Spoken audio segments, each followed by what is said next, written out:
Hello, guys. Welcome. Ooh, missed a mic there. All right, hope you guys liked that intro. That took me all day to make. Seriously, that looked harder than it probably was, or should have to be. Anyhow, a couple updates before we start with the topic, which you guys, I'm sure, are curious about what I meant by anime tier list. We'll get to that in just a second. My thoughts, or I should say, schedule for the end of the year, not just the month. For major videos, I want to do or finish my review for Jedi Code. I finished the script today. I got to go through it a couple times because every time I write the script, I've written like 3 drafts of this already, and every time I put something up, it's very negative, and I'm trying to balance it out. But I think at the end of the day, maybe that's the review it's going to be because the game kind of pissed me off. And if you played it, you might understand why, or have watched my gameplay footage. So that's one of the things I want to do. I want to get the Suzaku and Yufimi relationship also finished by the end of the year. I got most of that script done. Surprisingly, there's a lot more deep elements to it than I originally thought about. So there's that. I want to get the kill count for R2 completed. Believe it or not, I actually got a lot done. More than I actually thought I did. Someone a couple of streams ago asked me about the kill count, and I said, "Oh, I'm not sure I'm even close to finishing it." But when I checked my stuff, I actually was much further along. So I have like most of the kills. Well, I have all the images of all the kills, and I have to count them up. And I got a lot of cool ideas for that video. I want to be more fun and engaging than the last one. And I think those are the 3 main things I want to work on. In addition to that, obviously I'll do stream highlights. I'll do gameplay footage of Jedi Code. Someone actually in Discord, Tem, I'm not sure if he's in the stream today or will be, he suggested to use the Q app translator, which will help me a lot because the one I was using was kind of annoying with BlueStacks. So that should help. That'll save me some time on the translating part. So that's kind of what's going on. And then for next week's anime review, which there isn't going to be one this week, and there's not going to be any Jedi Code gameplay. Don't worry, I'll explain. But for the one next week, it's going to be the Bungo Stray Dogs. I'm going to watch the first season and tell you guys what I think about it, and I'll go through all the other seasons and the film as well through the next subsequent weeks. Unless there's a big push for something else, but that's something I want to talk about since I did Gungrave and Trigun. I want to do some more, and even Hellsing, more like gun-slinging mafia type stuff. So that's kind of what I'm feeling right now. That's my first thing I wanted to say. Okay, so now, anime tier list. What's going on with this? Well, there's a video from a YouTuber. His name is Penguin Zoe. That's probably not it. That's probably not even close. Let's see if I can look it up his exact name. He's a very famous YouTuber. I think he's like 10 million subscribers, some crazy number. What is it? Penguin. Is it Zoe? Yeah, Penguin Zoe. That's right. So he does this thing called the Moist Meter. And the Moist Meter is basically a review of different shows, films, things like that. But he also did a video, which I thought was interesting, was an anime tier list. He went through my anime list, and he said, like, all the anime he's watched. From the list, he gave a grade and a discussion and hot takes on it, too. So I figured, you know what? Let's do the same thing. I'm going to go through my anime list, the top 100 most popular. I'll tell you if I watched it, not watched it.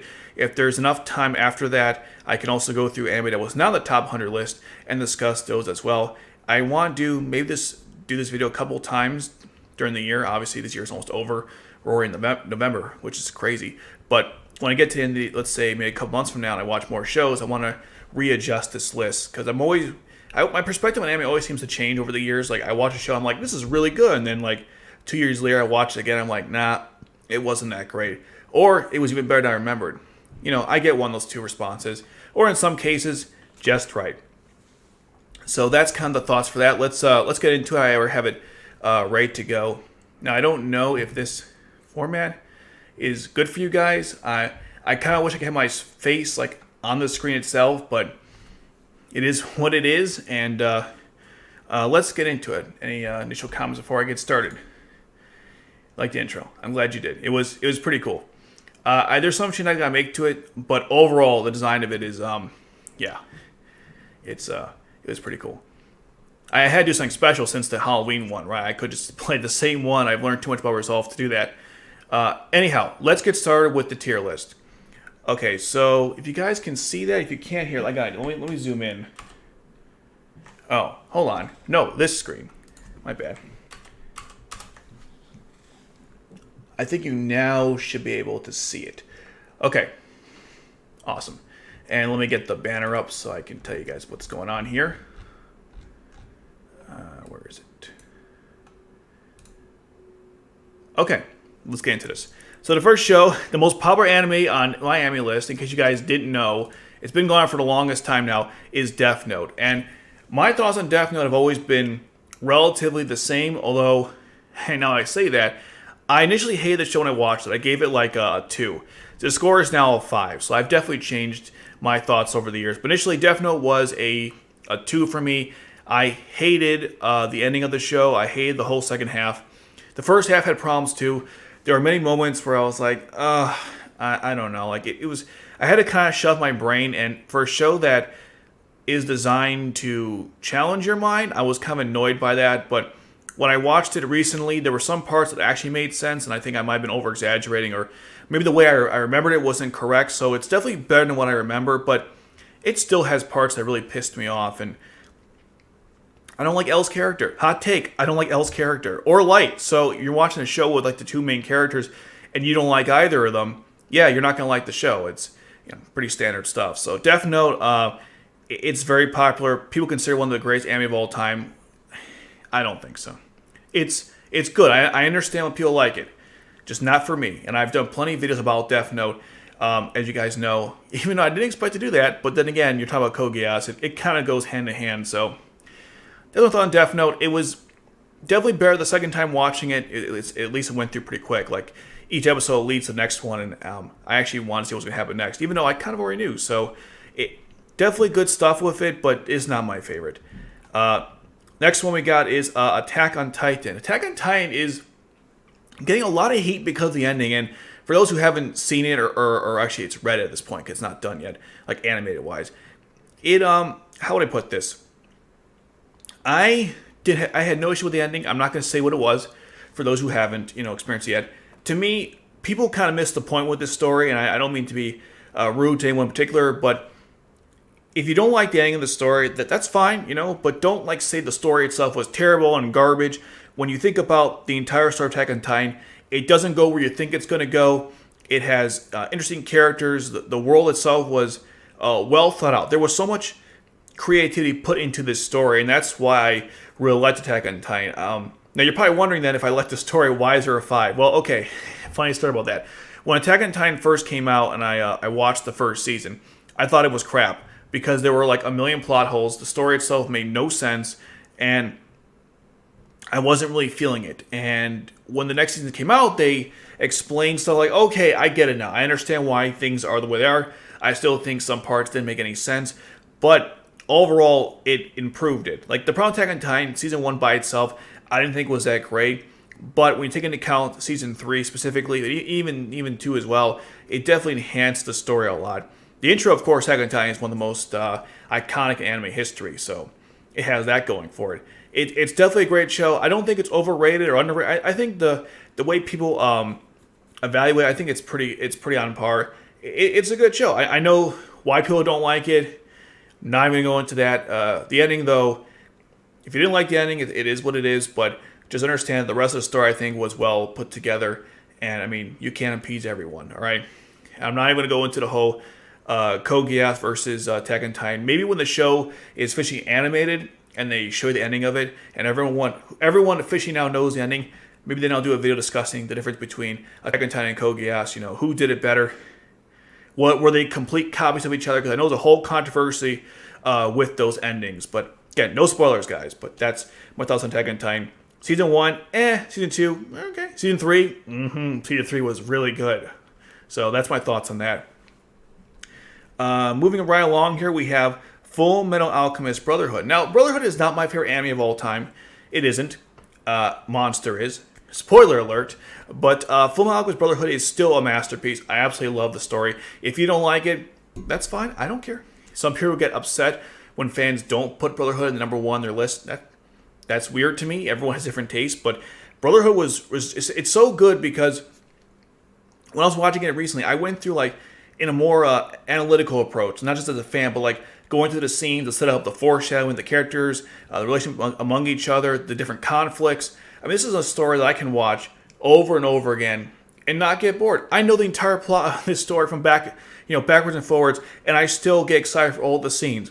I love all the characters, especially the villains, like the Bradley and the other homunculus. Although I'm not a big fan of Sloth, but not Sloth, Gluttony. I love Sloth. Everything's a pain. Scar is such a great character. Mustang is too, and of course the Edward brothers. The whole relationship between Winry and Edward, Riza and Roy. Oh my god, and of course Armstrong and their family. And man, I could just talk days about Brotherhood. It's one of those animes where I want to do more videos on it. Period. I haven't done any because it's just such a good story. And as you guys know, I have it actually right here. Hold on. As you see here, ow, I almost killed myself. Okay, I have the entire Fullmetal Alchemist manga collection, which I got and I revealed on my birthday. So you guys know that I absolutely love Fullmetal Alchemist. So it's definitely not the GOAT, but it's a masterpiece. I have not seen anyone give good arguments as to why. The one that I've seen is that the characters don't grow. They do. There's too many happy moments between the sad ones or dark, and they don't like the comic relief. Guys, it's a shonen genre. You don't like shonen, it's fine, but don't hate on it that's not a Fullmetal Alchemist Brotherhood problem. That's a specific trope used in anime. You don't like the trope, that's fine, but it doesn't hurt Brotherhood specifically, especially when all the best scenes don't have that in there. You don't have Scar fighting Bradley, and all of a sudden there's a comedy relief scene in the middle. No, they're killing each other. They're fighting to the death. Two nameless warriors. Can it be more epic than that? And of course, the whole big plot in that too, the whole what the big plan was. If you haven't seen the story, I'm not going to spoil it, but it was just, oh my god, Fullmetal Brotherhood. I'm just stop there because I could go all day with that one. Sword Art Online. I've never seen SEO, but I have some stories about it. So when SEO first came out, I think it was 2012. Yeah, in 2012, everyone on Facebook would not stop talking about this show. People were posting episode 1, this is happening. Episode 2, this is happening. I was thinking to myself, I don't care. This is not my thing. But SEO was the most popular show when it first came out. And I haven't seen anyone discuss it, not even Mother's Basement, but some people really hated the show. It had some grapey vibes, terrible writing, overpowered characters. I think it was, some people say it's not really an isekai, isn't a isekai, because it is a virtual world, a new world. I'm not going to go into that. I've seen so many videos of people discussing it either way. I've never watched SAO. Does Elicitation and War Underworld look cool? Sure, but I'm not that interested in it. I can see why people like it, but it's just not my thing. As you see, I don't have even a plan to watch. No interest. One Punch Man. I might drop this show. I tried watching one episode and I was bored. And I know that sounds strange coming from me, but I really tried. He's fighting some big giant and there's some crab creature, and I know the story is supposed to be a satire on shonen heroes, and by the way, it is well drawn and it is funny. It's just, I don't know, I can't get into the story. Maybe the third time will be the charm, I guess. I know what the purpose is. I'm never gonna get into the story. I was trying, but ultimately, I couldn't get into One Punch Man. I'm sure it's a great story, and I've seen plenty of videos of people, discussing it from all angles. But I just couldn't get into the story for whatever reason, which seems odd. I like shonens. I don't know. One Punch Man is even a shonen. I thought it was a sign-in. I have yet to see the final answer on that one. My Hero Academia. I have no interest. I watched the first couple episodes of the first season, and this reminded me of Fairy Tail, Bleach, Naruto. It's just too similar from those shows. I've seen too many shows of this genre, specifically shonens, that it doesn't do anything too different in my view when I'm looking at it. I'm like, okay, that's the main character, that's the rival, he has a goal, he wants to achieve it. I know where this is going. I'm not interested. I've seen enough of these to last a lifetime. I'm sure the story is great. Some of my friends are watching My Hero Academia and they absolutely love it, and that's fantastic to them. To me, it just seems too familiar that I don't really want to dive into an 100 plus. I think it's 100 plus episodes at this point series. I'm sure it's good though. It's not for me. Tokyo Ghoul. This one is how do I put this? Tokyo Ghoul season 1, pretty good. Season 2. Square root. RE. awful. Absolutely awful. The story's a mess. The power's all over the place. There are so many of these cool ghouls you see early on, like from Algetti, I believe that's the main evil ghoul group. Ghoul group. Let's try that one more time. And every time you see these ghouls use their ability and stuff, it gets really exciting. But eventually, it just, oh my god, some of those battles were cool, but like I'll give you an example, right? The main leader of Algetti, he's a really badass ghoul, and he fights this. I think it was some kind of mutant creature that they turn a human into a ghoul. Very confusing stuff. And that thing killed him, and I was like, are you serious? This was like the most powerful ghoul in the story, or supposedly, and he gets wrecked like that? Yeah, no thank you. There are cool characters. I love the art style of it. That's for sure. And there's good moral dilemmas, too, about are ghouls good people, and what's the idea? Like, because they have to eat people to survive, so we have to take into account like how to deal with them. And sometimes the doves aren't even good people either, because like they're kind of vicious too. And then of course you have like the best dove, which I forgot his name. Hold on, I'm gonna click right here what his name was. He's my favorite character in the story. I forgot his name. I guess he wasn't that memorable. Where is it? Okay, maybe it's let me go to RE, because he's definitely a mainstay in that one. Give me a second. Arima, that's it. Arima is the coolest character in the story. He's the only reason why I was watching it past season 1. I love Arima as character. He's really cool. But the story was rushed. It was over the place. I was extremely confused. The ending was, I don't know. It was an ending. And the manga, her was much better, which makes sense. I think part of RE wasn't even from the manga. They like follow their own storyline. They tried to merge with the main storyline, and that never works. You either do like a filler story or you reboot the series. You don't try to like combine your fiction with their fiction. That's a terrible idea. The next show is Naruto. I've never seen Naruto, but I'm sure it's good. I love Shippuden, so I imagine Naruto is probably the same. I'm not sure if it's the same thing as like Dragon Ball Z, like is the original better than the new story, but Naruto's, it's good. Some of the most iconic moments in Shippuden, they actually discuss what happened to Naruto, specifically with like Zabuza, I think his name was. The mist, the Warriors of the Mist. Like that was a key moment that is discussed all the time in Naruto Shippuden, and then of course other flashbacks as well when he was a kid growing up. So I'm sure the show is great. I never got into it. Not saying it's bad, I just never watched it. One day, maybe. It's like 220 episodes. It's not on my list. You know what? I'll add it. Why not? Plan to watch. Okay. Alright, next. Your Name. Your Name is, hot take here. Your Name's okay. It wasn't the greatest film I ever watched. Did I cry? No. I mean, maybe the ending a little bit, but like, it's okay. It's got great animation. Makoto Shinkai, he does every single film. They're all the same movies, but it's a good, as someone pointed out, it's like he's a one-hit pony, but the hit he does is really good. And is Your Name a great story? Sure. And it has one good scene. Well, okay. It's got lots of good scenes. My favorite is the part where it shows like the cycle of life being created from like inception to birth. Very beautiful stuff. I haven't seen too many things, period, anime or otherwise, that can top the beauty behind that animation. Really good stuff in that part. It's just, I watched some better films. Like, I watched Weathering with You, hot take. I liked it better than Your Name. I know most people didn't feel that way, but I liked it better. Your Name was definitely a good story. The character is interesting. They do a whole, like, take on the Freaky Friday approach, where the people switch bodies, and there was definitely it definitely changes, I guess, tone a lot from like a more comedy to something serious, and yet it all feels to work out pretty well. So, excuse me, it all seemed to work out pretty well. It was good acting too, good characters. Just not my favorite film. I think there's reason he'll like it, but I think there's better stuff that's come out that doesn't get the same type of appreciation over the years. But Your Name is still good though. I definitely didn't regret watching it. Hunter x Hunter, or Hunter times Hunter. Whichever you like. Hunter x Hunter, I'll put it like this.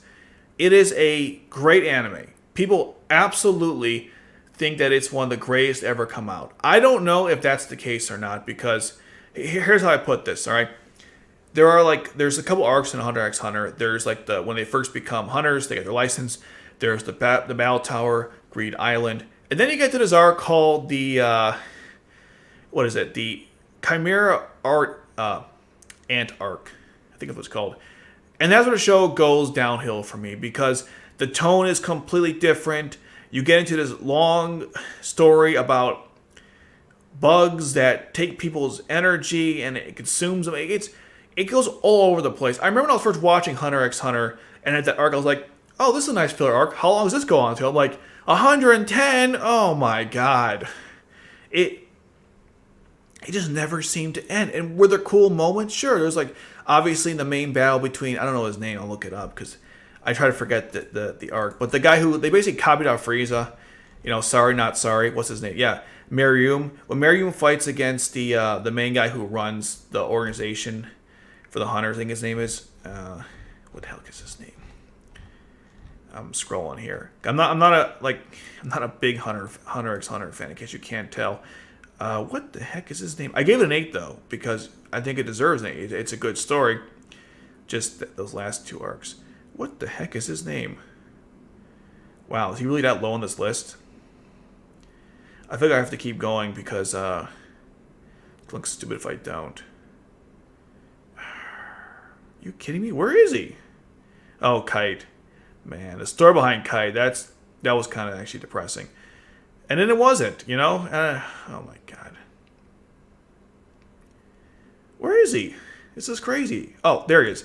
Isaac Nitaro. That was an awesome fight. And I like the Phantom trope. They're cool too. And what's it called? And of course with Biscuit. And even the main characters, Kabata, I think his name is, I thought it was a girl at first. I'm sure I wasn't alone in that one. Him, Gon, Killia, the whole Killia family. There's a lot of cool elements there, but the Chimera arc in general pissed me off because it felt like it was a filler arc. Only one significant thing happened in the story there because of it. And other than that, it seemed like nothing else really mattered. I mean, some mainstays weren't even involved in it, and then when the next season starts, they kind of retconned basically everything that happened in that was of any consequence. I won't say exactly what it is because you guys, I don't want to spoil it for you, but that kind of bothered me. And then, of course, the last arc, too, wasn't that exciting. The story isn't finished either, in case you didn't know. We're like going, finally meet someone, and I'm like, really? Okay. And everyone's like trying to, try to see who's going to be the next person in charge. And the first 3 are fantastic. I love the power system and the characters. I just could not get behind the Chimera arc, Ant. When you're trying to get me to feel sorry for this Queen Ant that killed lots of people because her own child killed her, you kind of lose me there. That's my problem with Hunter x Hunter. Or Hunter x Hunter, whichever way you pronounce it. Other than that, it was a good story. Not the greatest anime of all time, but an 8 is definitely deserving. It deserves an 8. Steins Gate. What do I think about this story? Steins Gate is a one-trick pony. I'm sorry to say this. I really enjoyed it. I gave it a 9 out of 10. I was rethinking my life because of everything that the show discussed. It has great characters. The whole plot twists were fantastic. It has so many strong emotional moments that you kind of have to take a step back and just rethink things. Because it's just wow. Great characters, especially Ukebe and what's her name? Let's say Christina. That's not her name. Well, that's the American name. It's oh my god, I can't forget her name. It's so frustrating. It's a good name, but it always escapes my head. Makise Kuretsu, right? Okabe and Makise and Kuretsu. I love those characters. Since we're here, this character had a pretty sad story. Same with Mocha, part-time warrior, which is Amane, and of course Garu and Mayuri. So there's the intro of the story is great too. I always thought that it borrowed from Doctor Who, which is kind of strange because they had or maybe an odd place to take inspiration from. But then again, it is a time travel anime. So the intro you see it's like a time space is moving in one direction, kind of like a Doctor Who intro. I thought that was the initial inspiration. And speaking of the intro, the music is fantastic too, especially the first intro and the second one. Both very good stuff. I never once wanted to fast forward. It's great. Each episode left you wanting more, which is a good thing. The whole mechanic behind how he uses the toaster to go back in time. I'm sorry, it was a microwave, not a toaster. I thought it was pretty interesting, and again, the whole consequence of time travel and how the story explores it. Are there obviously plot holes in it? Yeah, of course. I mean, there's parts that didn't make any sense. I won't deny that. And if you're changing how they work it out, that you only make those changes won't affect other changes, I don't know. But the way the whole story combines at the end is fantastic, and that's why I said at the beginning it's like a one-hit pony, because once you know the whole trick, is it worth going through it again? And so far, I've had no reason to do so. I know there's a sequel called Zero. I haven't watched it. There's also a film which I did watch. I thought it was really good. It's like my top 10 films. I really enjoyed that movie. Steins Gate has been in my top 10 for the longest time. I don't think it's going to be on that for much longer, just because I don't really want to watch it again. And the show could be fantastic, but if I have no interest to watch it again, I think that's pretty telling. All right, Demon Slayer. Not seen it. I'm sure it's great. It's got great animation, and Michael Jackson's the main villain, so you can't ask for much more to that. I've already discussed Attack on Titan. I've never seen No Game No Life. It's got like a pretty genius character, so there is that. It's not my. I've never seen it. I'm not a big fan of modern isekais to begin with. I know there's like a bunch out there, and this is one of them. I've never seen most of the modern isekais. Heck, the only one I actually watched a little bit was like A Sense of a Bookworm, but I never got far into it. I'm sure No Game No Life is interesting, although I heard there was some like incest stuff. I'm like, I don't know if I want to watch that, but hopefully that's not true. That's what I heard. My Hero Academia, yep, haven't seen it. Naruto Shippuden. This is like I said before, I really love Naruto. It had a lot of filler. People can't stand the filler stuff. Guys, you just skip it. It's okay. You don't need a guide either to skip the filler. That's ridiculous to me. And also, with Naruto's filler, there's actually one part where it is technically filler, but I thought it was interesting because they explored the whole relationship between the original two people that started the whole chain of everything. I'm not going to go further with that because it's going to spoil a bunch of stuff for people, but even though it was not technically in the manga, I thought it was still very good stuff. Shippuden has excellent characters, a great story, cool villains, especially ones you actually can have apathy for and empathy, because you understand, not empathy for, jeez, it was apathy to be bad, empathy for, and the struggles are, it constantly goes through the same struggles of like war and peace, and how do you solve the problems of conflict, and it's especially like between Madara and Pain, like the two things they talk about. I mean, there's I saw this meme, I'm kind of rambling here, but there's a meme where it shows this person drinking like wine or alcohol, saying like when you watch the villain and you actually agree with them and you start drinking, and that's how Pain was, because he was saying stuff, you're like, yeah, you know what? He's not wrong. I mean, some of the stuff he was discussing about conflict and how do you really stop it, you can't, and what do you do about that? And Naruto always finds a way. I mean, the guy is basically Jesus. He could like convince anyone to stop their plans. Think of any mass killer in history, he can tell them to stop and they'd believe him. Or they do it because Naruto is so convincing. You just can't say no to those eyes. And of course, he's a cool character too. And of course, Kakashi. Sasuke's alright. I kind of like his arc in the story. Itachi, Sakura. What's her name? Man, I'm forgetting all the names today. This is really frustrating. Hinata. There we go. I didn't want to. Hinata. She's also a great character, and I'm glad they decided to go further with that relationship as opposed to Sakura. That was a good part of the story. I can go on with Naruto too. It's just that I really enjoyed it. One thing I'll say is when someone suggested it but for me to watch, I said, "Oh, Naruto is terrible." I think even like 2010, I was like, the animation's god awful. It was because of Rock Lee. I hated the way he was drawn. I still do, by the way. But since he's like a one and done, they don't really use that art style for anyone else. It was tolerable. And besides Rock Lee, though, everyone else is just beautiful stuff. The animation is gorgeous. There's a reason why Naruto Shippuden is one of the most popular anime out there. It's darn good. I gave it 8 though because again, other shonens are just maybe there's shonens I thought were better, or certain shonens I watched first, which is why it always is the why it means a lot to me. Next, Code Geass. I never heard of it. It's probably crap. People say it's overhyped garbage. Why did I give it a 10 out of 10? I have no idea why I gave it a 10 out of 10. Code Geass is complete trash. Let's move on. Toradora.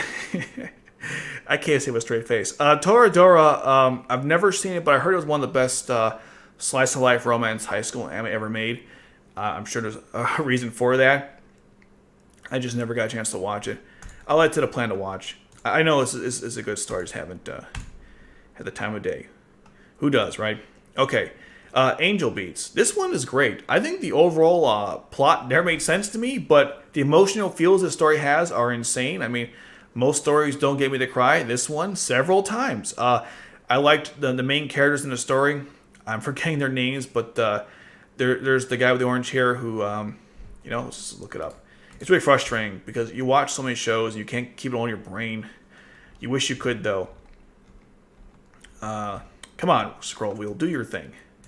Yes, so Otanashi, Yui, Yuri's one who runs the whole... I forgot what the group is called. Afterlife Army or something? Is that what it's called? No, that's the band. SSS or something. What is it? Afterlife Battlefront, that's it. You know, they actually made an entire... There's a... So in Angel Beats, there's a band that Yuri and I believe it's her, Masami Iwasawa, they work in or play for. And they actually made an entire band based off the group, like an actual whole album. I think they're called Pink something. Hold on a second.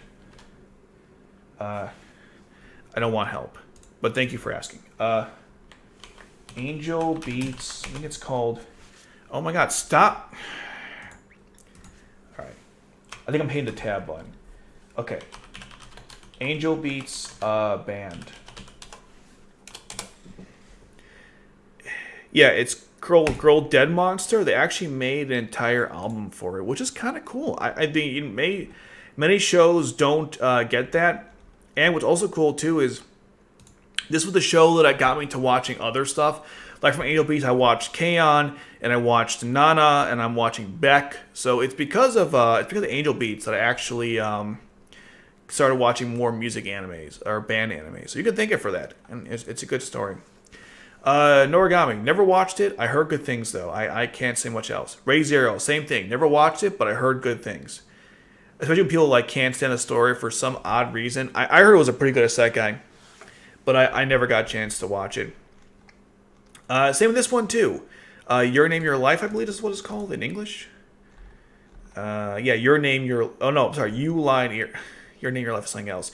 You Lie in April, that's what it's called. Your Name, No Life is this. That's No Game, No Life. I combined 3 things. I'm so smart. I've never seen You Lie in April, but I heard these 3 stories are pretty good. Just had no chance to watch it. Silent Voice. Fantastic film. Better than Your Name. Sorry, not sorry, and hot take, I guess. They came around the same time. There was a rivalry between the two, which one's better. And I can tell you that Silent Voice is way better. This is Key Animation at their best. Very good story, very emotional tale. It discusses about bullying and other aspects. There's good metaphors too about modern life that they try to show through the children when they grow up. There's a romance in it, sort of. There are some scenes that you literally you just can't believe you're watching it, and it's not in a bad way, a good way. I'm saying a good way. It's a lot of emotional highs. There's great characters. I especially liked the mute girl. I think she's deaf. Sorry, the deaf girl's sister. Yuzuru. I liked her a lot. She's very funny and cool, and also Shoya's best friend. Yeah, this guy Tomohiro. He's really great. There's some part of the story I guess I wasn't a big fan of, like how some of the girls never got punished for what they did to the deaf girl. But yeah, man, I absolutely loved A Silent Voice. It's a fantastic film. I do recommend if you guys haven't seen it. It's key at their best. Future Diary. Well, I watched it and I thought it was okay. It gets really confusing towards the end. Extremely violent. If you like nudity, I definitely recommend this one because every character you'll see naked at some point. I don't know why they did it that way, but it's the one thing I admire most about it. Every character's oh, she's kind of pretty. 2 episodes later, oh, okay, that's what she looks like naked. Thank you for telling me. There's good violence in it too. Like I said, it's the whole plot is everyone trying to kill each other to become the next god of the world or something. There's some people like what's his name, Yuno's character. Some people don't. I don't know. Yuno is the yandere to the extreme. There are some good characters. Like everyone loves this character. Mina, I think her name is. Everyone likes her. I wasn't a fan of this guy. That's the main guy. I don't know. And there's some weird like. The show goes in weird directions. It's not my favorite story. I gave it a 7. I might lower that down the road. It wasn't my favorite. I'm not sure why people like. I guess again. Actually, you know what? I think I know exactly why people like this story. Okay, we did My Hero Academia, Attack on Titan Season 3. Akima got kill. I have the whole story. I haven't a chance to watch yet. Again, I've heard good things about it. Very emotional story. Lots of violence. I'm not sure how you can go wrong with that one. One Piece. Never gonna watch it. It's got like 1 billion episodes. I have no time. I mean, think about this, right? It's got how many? Where's the episode list? Doesn't tell you how many episodes. Oh, hold on. Maybe if I do episodes or no. Forums, you can see. It has 998, but I'm pretty sure it's more than that. The point is, like, in the time span I could spend watching One Piece, I could literally watch, like, hundreds of anime in the same time span, which is crazy. I've not seen Seven Deadly Sins. I'm not interested in it. Maybe it's good. Just, I have no interest. What's this one called? I forgot the name. Erased. I heard it was good. I just didn't have a chance to watch it yet. Sword Art Online, we've already went through that one. Anno Exorcist. What is this? Oh, Blue Exorcist. I've heard good things about this story. Never seen it though. Attack on Titan Season Part 2. Assassination Classroom. I heard people love this story. I'm sure it's really good. I just never had a chance to watch. I actually have this like ready to go. I just didn't get a chance to check it out. I think it has a very sad ending too, so it's pretty cool. Konosuba, I can't. It's too cringy. I tried really hard to watch the story. I can't. Mob Psycho 100, I haven't seen it. Maybe it's good. Maybe it's kind of funny, but I just never had a chance to watch it. I probably never will, let's be honest. Haiku, I tried watching the story and I got bored in the first couple of minutes. I'm sure people love Haiku, are not happy to hear that, but I just couldn't get into it. It was like, okay, here's a story about volleyball. That's the main character. I got it. That's his rival. He's going to become this. I'm like, all right, I know where this show is going. I don't just see it through 12 episodes. I know some people absolutely love this series, and that's fantastic, but I got bored in the first couple minutes. Bleach. Bleach has lots of flaws, no doubt, but it was the first anime that got me into the mainstream stuff. As you guys know, I did a whole video discussing that many months ago. That's why I gave it 10 out of 10. It was the first one. That's the only real reason.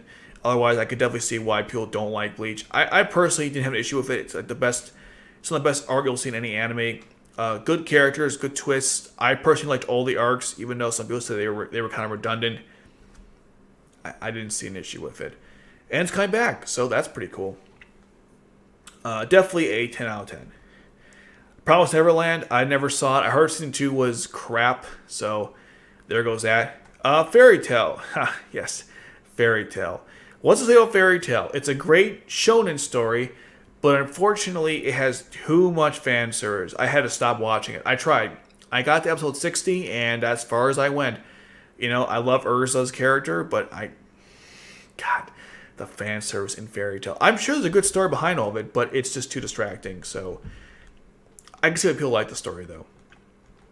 Jujutsu Kaisen. I'm not interested. That's all I gotta say about Jujutsu Kaisen. Parasite the Maxim.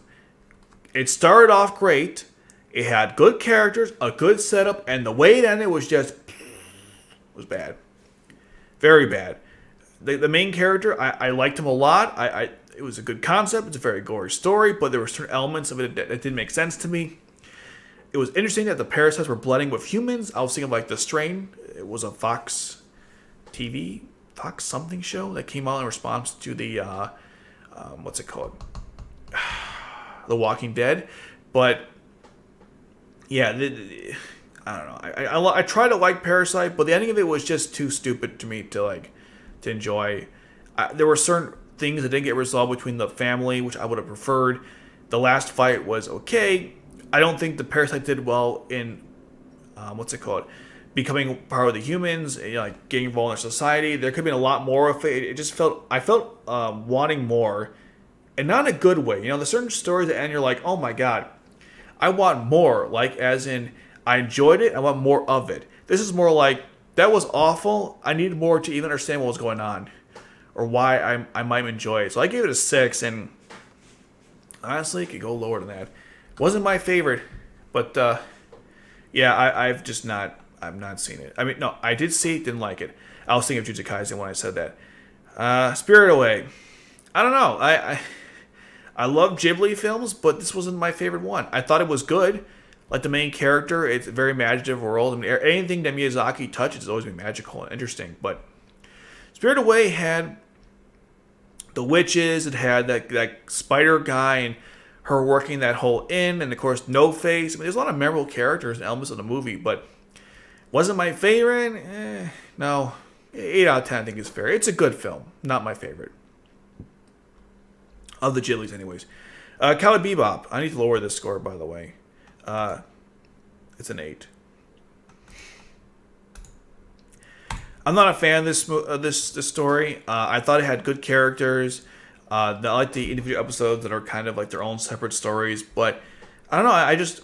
I watched it. I thought it was great, but it wasn't my favorite thing.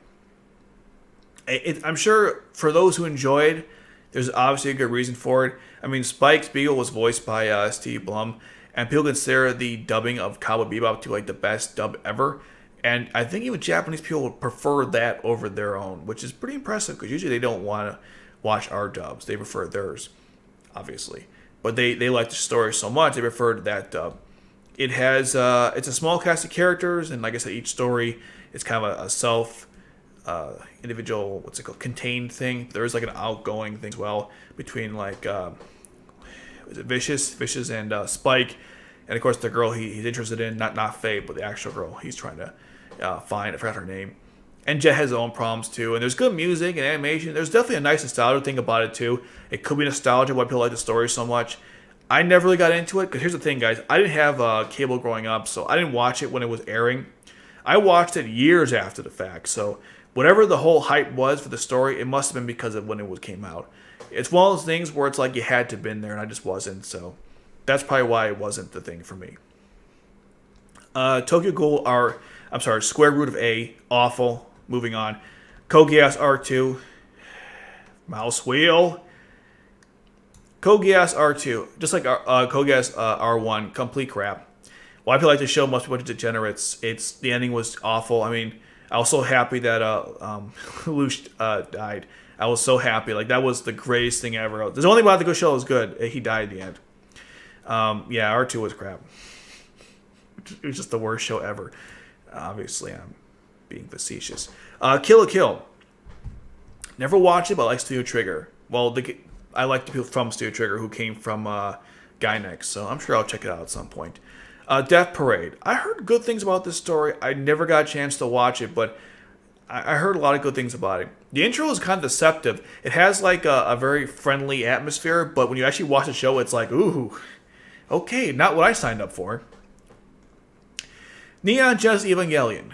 Man, I want to talk about this show on this channel for a long time. Neon Genesis Evangelion is an excellent story with good characters. The whole idea about finding the different angels, and there's like a lot of Christian ideas in this one. Theology is referenced. I read a whole book discussing like how the whole world was well crafted to show you how like this thing isn't normal. Like how I think it was the cicadas were like chirping at the wrong time or something during the seasons, and there's so much with Neon Genesis Evangelion to go over. I guess the way I can describe it is the ending is so ambiguous. They had to like reboot the story with films and even make a film to end their story because they weren't sure what happened. I don't know if there was a budget crisis with the animation because it ran out, or that was the intended ending. It's a whole discussion into itself. But the story is very good, and you could definitely credit Neon Genesis Evangelion for starting the whole dark mecha stories. Because until then, you had like Macross and Gundam and very positive, fun stuff, Pat Labor, right? There wasn't a whole lot of dark mecha anime. And Neon Genesis Evangelion was one of the first ones to have psychological drama, I guess it'd be drama, mind break, that kind of stuff. And that kind of like changed the whole mecha genre forever. which is crazy because Gainax wanted to do that from the get-go, because they were watching things like Macross and Gundam. They wanted to do their own thing, and they did a good job of it. I mean, the Angel Evangelion is still popular to this day. I mean, the last film that just came out, a couple months ago, and people absolutely enjoyed it. I haven't seen it yet, but I heard good things about it. The reason why the score is kind of low for me, because the ending was just awful. I didn't understand it. I saw people discussing it, and it's one of those things where I don't know if it was a finger to the fans or this was the intended thing, but it was kind of confusing for me to understand. That's why it's a low score. Oh no, I definitely enjoyed it. I think some shows have improved upon the whole the concept, which might be on this list, but probably won't be. But it was it had a good action sequence too, and I felt pretty grounded considering the whole setup where you're finding like angels from space. And again, the Christian idea, the Christian stuff in this is pretty crazy. There's a bunch of twists in it too, which I'm not going to go over. They were kind of like, oh God, you know. And then I think the thing is, if you watch it now, you might not be too surprised about it. But when it came out, though, it was a big deal. Definitely 90s anime, and that's another thing too. The intro to Neon Genesis Evangelion is probably the most memorable intro in anime history. Even if you never watched the show, if you hear it, you know it's from Neon Genesis Evangelion. There's a reason why the show is well known, popular, and famous. It's definitely it's a pretty amazing story. Didn't like the ending. Okay. Another is a horror anime that is, I've never seen it. It's on my list though. Yeah, there's a lot of like death in this one. There's like a famous umbrella scene. There's a famous scene where a guy kills himself. It's I like gore fest, so I'll probably enjoy it, but I never got a chance to watch another. All right, next 50. And we'll go to the first 100, and then I'll go through my own personal list. I know we'll be here all day. Soul Eater, never liked it, never could get into it. I know that people absolutely love this story. I don't get it. I couldn't take it seriously. I'm sure there's some good aspects to it. I just couldn't take it seriously. Psycho-Pass. First season, fantastic. The rest of the story, good concept for Psycho-Pass. I absolutely loved the first season of Psycho-Pass. I'm not sure what happened to the rest of the story, though. Shame. Food Wars. I'm not interested. It's an ecchi shonen story. I don't care. People getting naked because they ate food doesn't really interest me, but Gurren Lagann. When I first watched the story, I gave it a pretty bad score of like 2. I've recently bumped it to 7 because it's a satire on mecha anime. I still don't like it, but I do like it and I don't. It's confusing because the whole the awesome moments in the story are incredible, and it makes you forget about the bad stuff in this. But the bad stuff still exists, so I can't pretend like it doesn't, even though the good stuff is very good. I mean, there's a recap episode, and the show's like 27 episodes. There shouldn't be a recap episode if that's, for such a few number of episodes. At least my point of view, it's odd to me. Although, even Death Note had a recap episode, but at least they did different stuff with it.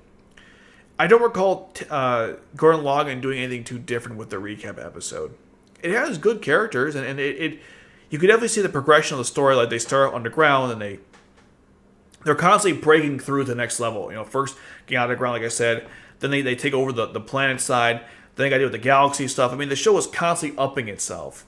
Sometimes to absurd levels. But again, it is a parody on mecha. At least that's how I understood the story. So when you look at it from that point of view, it's very good.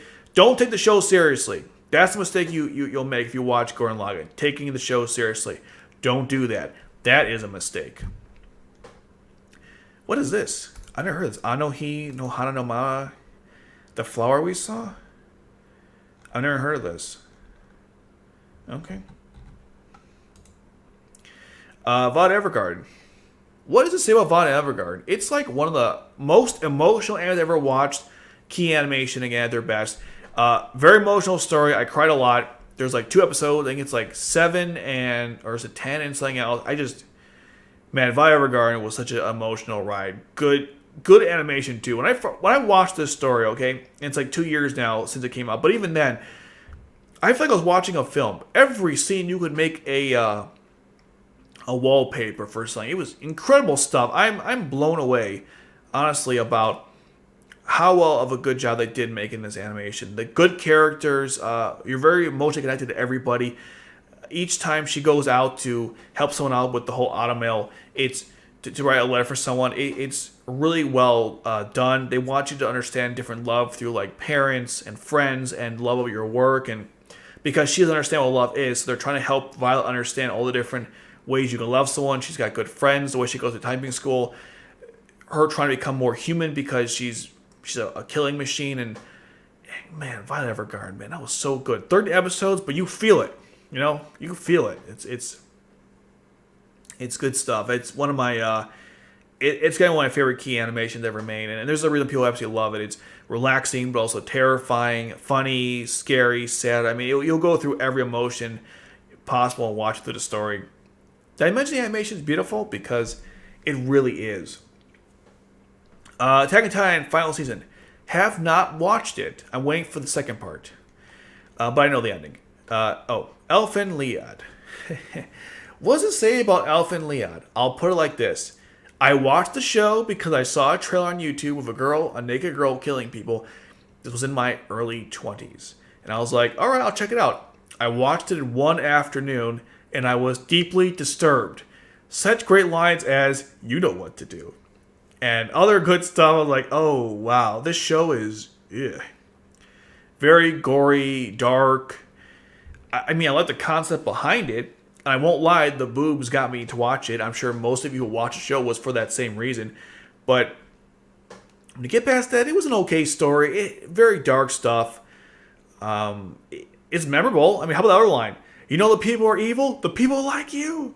And at least in this story, you do feel bad for the, what they call it, Declinians? I should just look it up, the term. Don't make stuff up. Declonius, yes.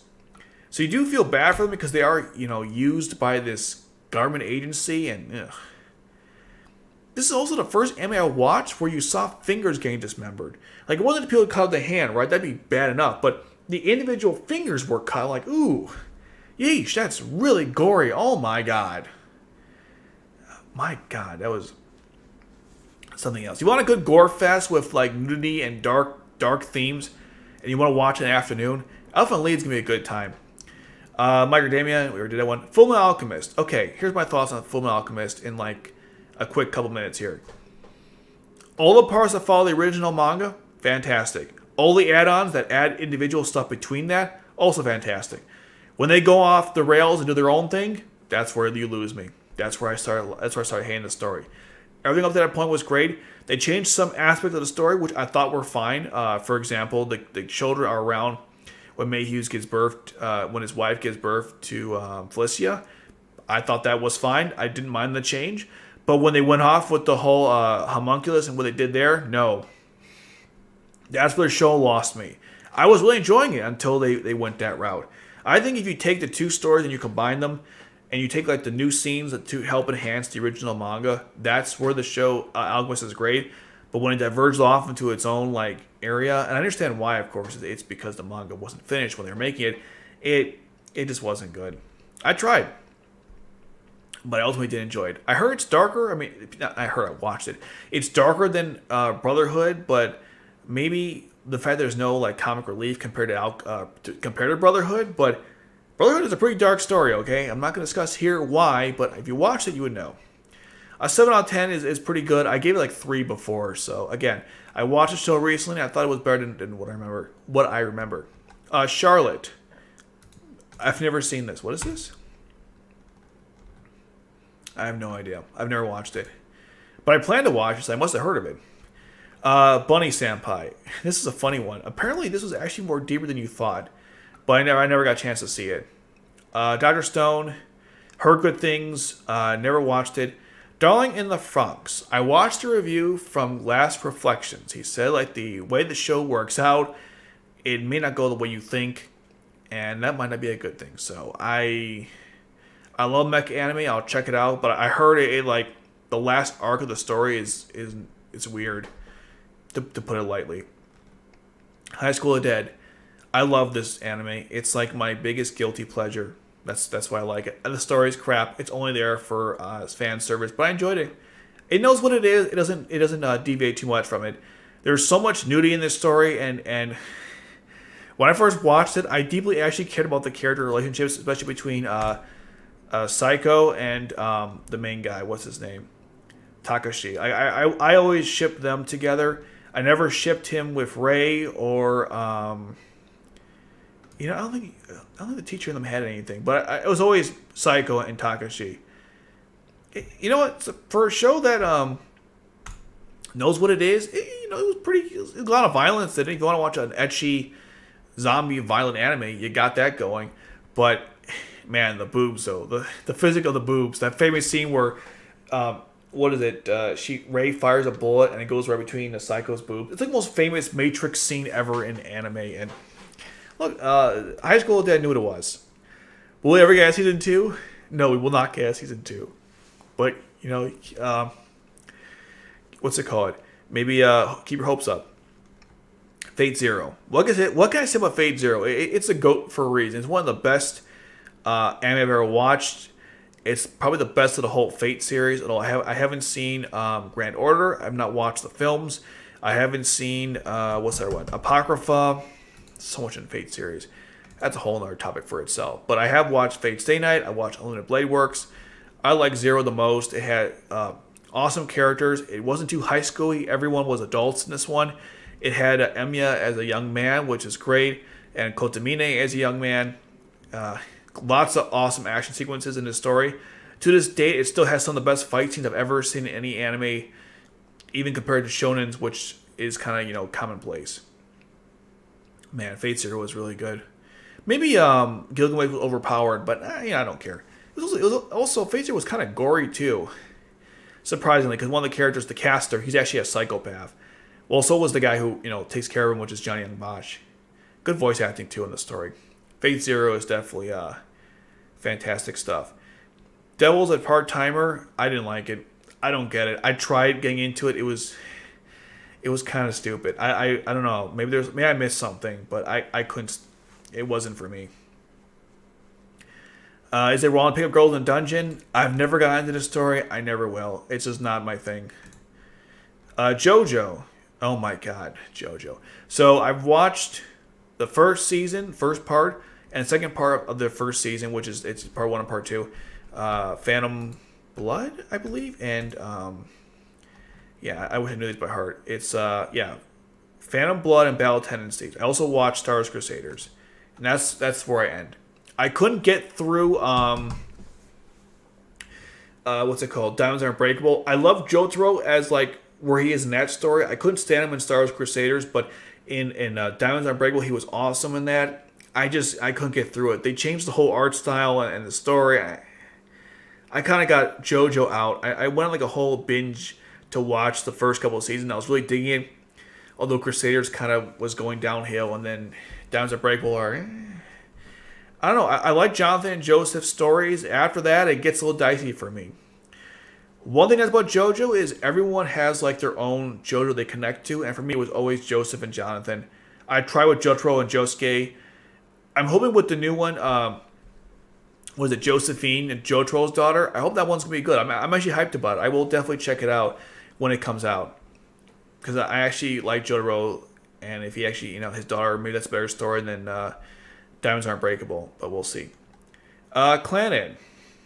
It's pretty good. Clannad is really good. It's a key a love story. It's not a harem, by the way. I'm not even going to go... I saw someone discuss that. I was like, it's not a harem.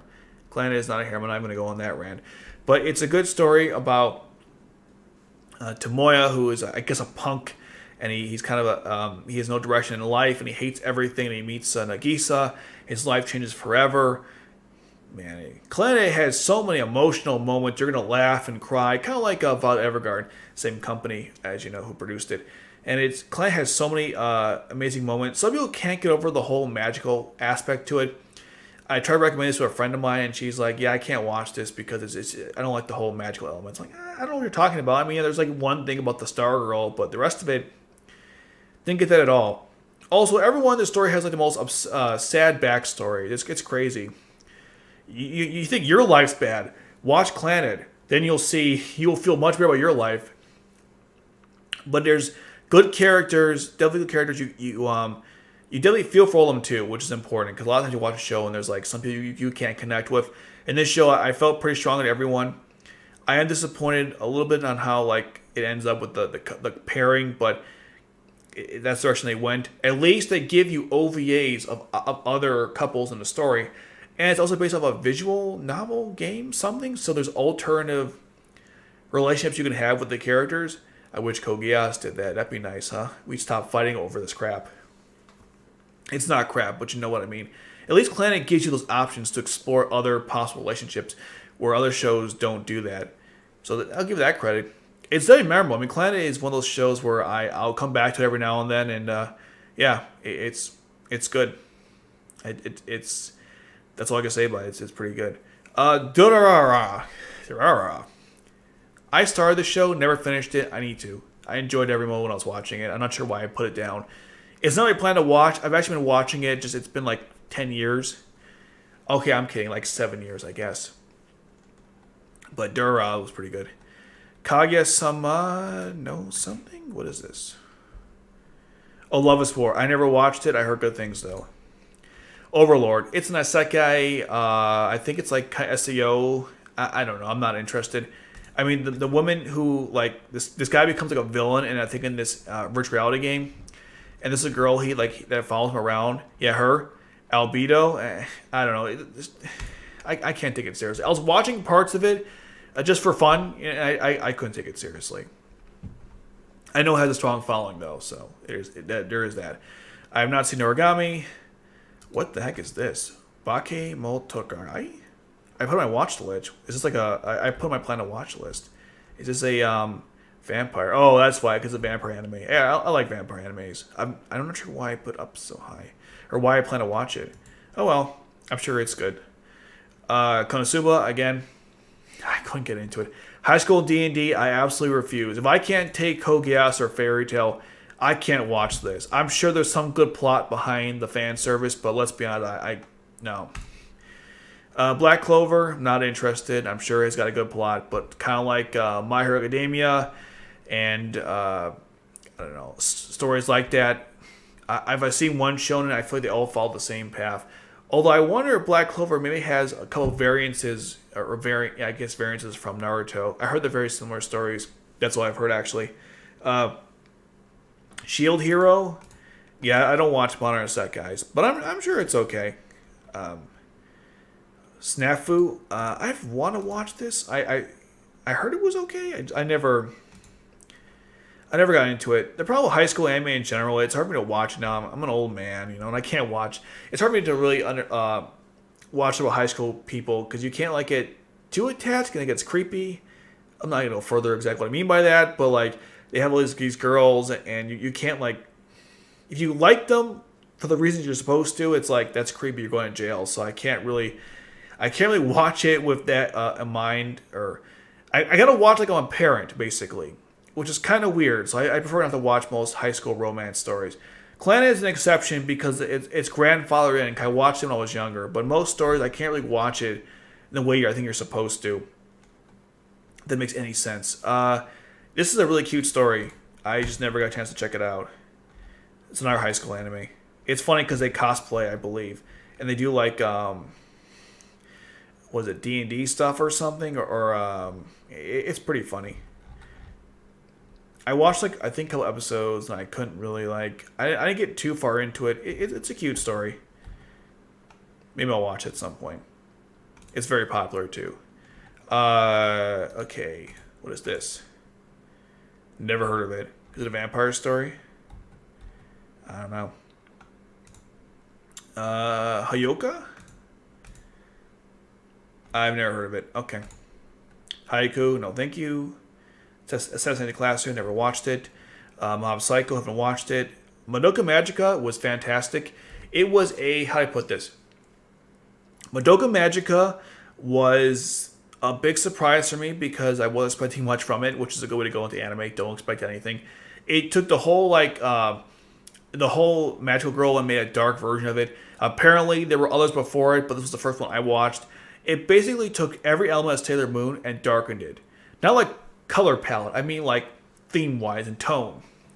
The story is very gory, brutal. Man, and the art style was so fantastic.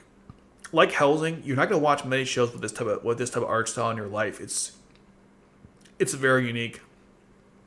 The ending is polarizing because, in one end, it's kind of cheap. At the same time, though, it was also pretty good.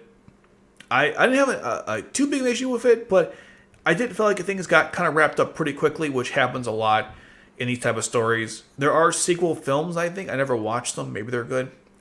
I enjoyed the original for what it was. Definitely a nice, fresh breath air for like the whole magical girl genre. I definitely love that one. Devil Wonderland. Haven't watched it, but I plan to. I watched the first episodes of it, and it was really gory, and I was like, oh, I like this. They're in a prison, and they're being killed off in like awful ways, and people don't realize they're actually dying for real. I think the spectators think that they're alive, but in reality, they're actually being killed. They like do some TV magic in the story, which is interesting. The beginning of it is so weird. Like, he's in school and everyone just dies, and all of a sudden he's like in a prison. Like, you did this. Like, what do you mean I did this? You did it. And like, no, I didn't do this. Now he's like in death games. It's complete insanity. I definitely want to watch it at some point. Ori no Seraph. Seraph of the End, I believe. Yeah, I never got a chance to watch this one, but I heard it was pretty good. It's on my to watch list. Wait, it should be. Hold on, let me fix that. This should be on my watch list. Okay. What is this? I have no idea. Okay. Guilty Crown. Hate this anime with a passion. I tried watching it. Look at that. I gave it a 2. That's because the only reason why this anime gets a 2 is because Guilty Crown's music, OST, is beautiful. If it wasn't for the OST, this anime gets a 0. I was so insulted by it. It tried to do what Code Geass did, but only made it worse. I know it's very different, but it did copy some elements. If you watch the show, you know what I'm talking about. The main conflicts were just eh. The plot twist was eh. The ending was eh.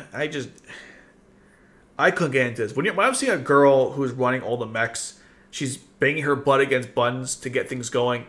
You can't take this stuff seriously. And the CGI rampant use in this anime is disgusting. The mechas look awful. Like, they didn't put much time into it. The main villain is Guilty Crown, man. What a disaster.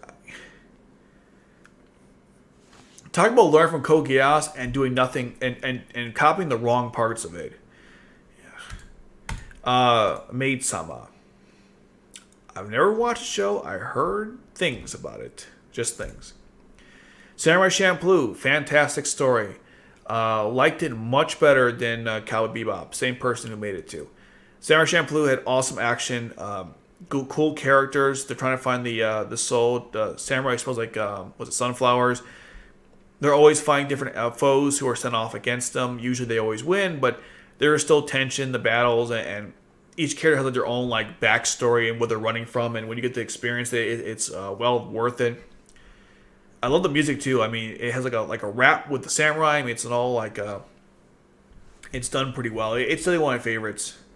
I loved it the first time I watched it. I've watched it a couple times since. It's pretty good. I love DBZ. Not many anime have a story about a person growing up from a kid.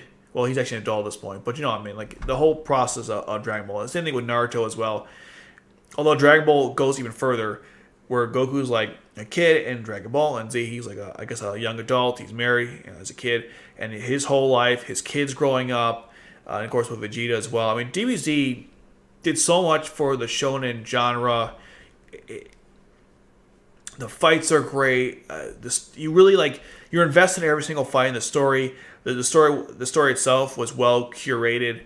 Each arc I felt interesting and refreshing. Although the last one, maybe it did too much, but I definitely appreciated what the story did. I watched it way after it came out, and I still really enjoyed it. I didn't mind the filler too much, although the Princess Snake stuff was, that was kind of bad. But each foe felt serious. The situations, each situation felt serious. Even though the characters will always like boast about their abilities. And yes, you can argue Dragon Ball Z has lots of screaming, but yeah, they're powering up, so it's totally fine. It comes with the nature or territory. There you go. When it comes to the story, I guess the big takeaway I have about DBZ is that it really did so much for the shonen genre. It had good characters, especially Vegeta, who's one of the best anti-heroes slash I guess dual antagonists in anime history. His whole growth alone is worth watching. Dragon Ball Z. Him and Bulma are one of the best couples in anime. Period. I know from Battle Shonen you wouldn't expect to talk about romance, but DBZ actually has a lot of that in the story. There's excellent fights as you would expect. Awesome training montages. So many mirror moments too. I mean, there's so many to name. I don't want to go through them all right now, but DBZ is just a fantastic story. Someone asked me to stream many months ago, is it better than Code Geass in terms of the way it was written? And it's hard to say because both stories I think were well written, just in different ways, if that makes any sense. Yeah, DBZ is great. I can see that people don't like it, but if you're an anime fan or you're interested in anime, you should at least know about Dragon Ball Z. It's a staple, and it's been like the face of anime for a long time now. Although I think One Piece might take it over, or has taken it over. So there's that. Howl's Moving Castle. I hated this film. Sorry, not sorry. I hated Howl's Moving Castle. That's all I'm going to say about it. It's a cluster fudge of so many ideas. It's got good characters, but man, the rest of it was a mess. And I'll give them credit. The castle was beautifully made. The rest of it, you can have it.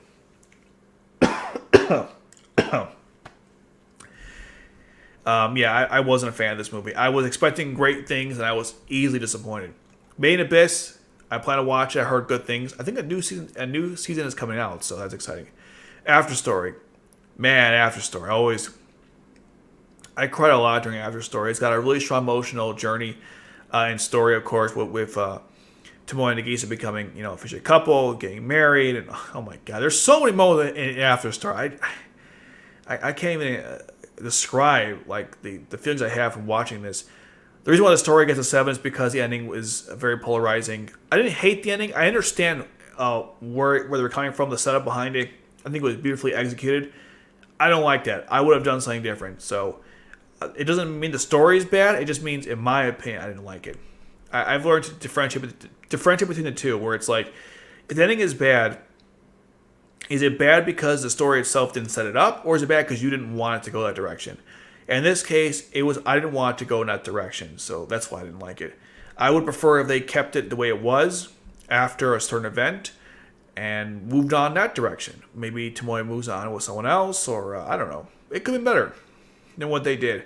I feel like it kind of cheapened certain things. But then again, so we're like, well, it was a setup. I don't care. I would have done something differently. It kind of makes a lot of the feel moments not as special, which is why I watched Planet till most of the end, and I just kind of leave at that point. Prince Mononoke. I didn't like this movie either. I know. A lot of hot takes here. I hated this movie, actually. I thought it was very pretentious. It seemed like certain scenes were just there to show off he can draw. The story itself was awfully confusing. I think everything it was trying to do when it comes to like the environment and how we shouldn't damage it was done much better in Nausicaa, Valley of the Wind.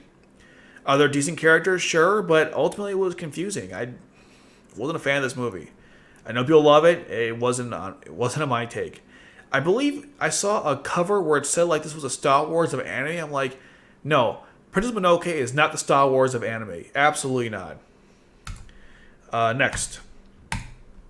Tensei? Oh, Ricardo's a Slime. Yeah, I don't know.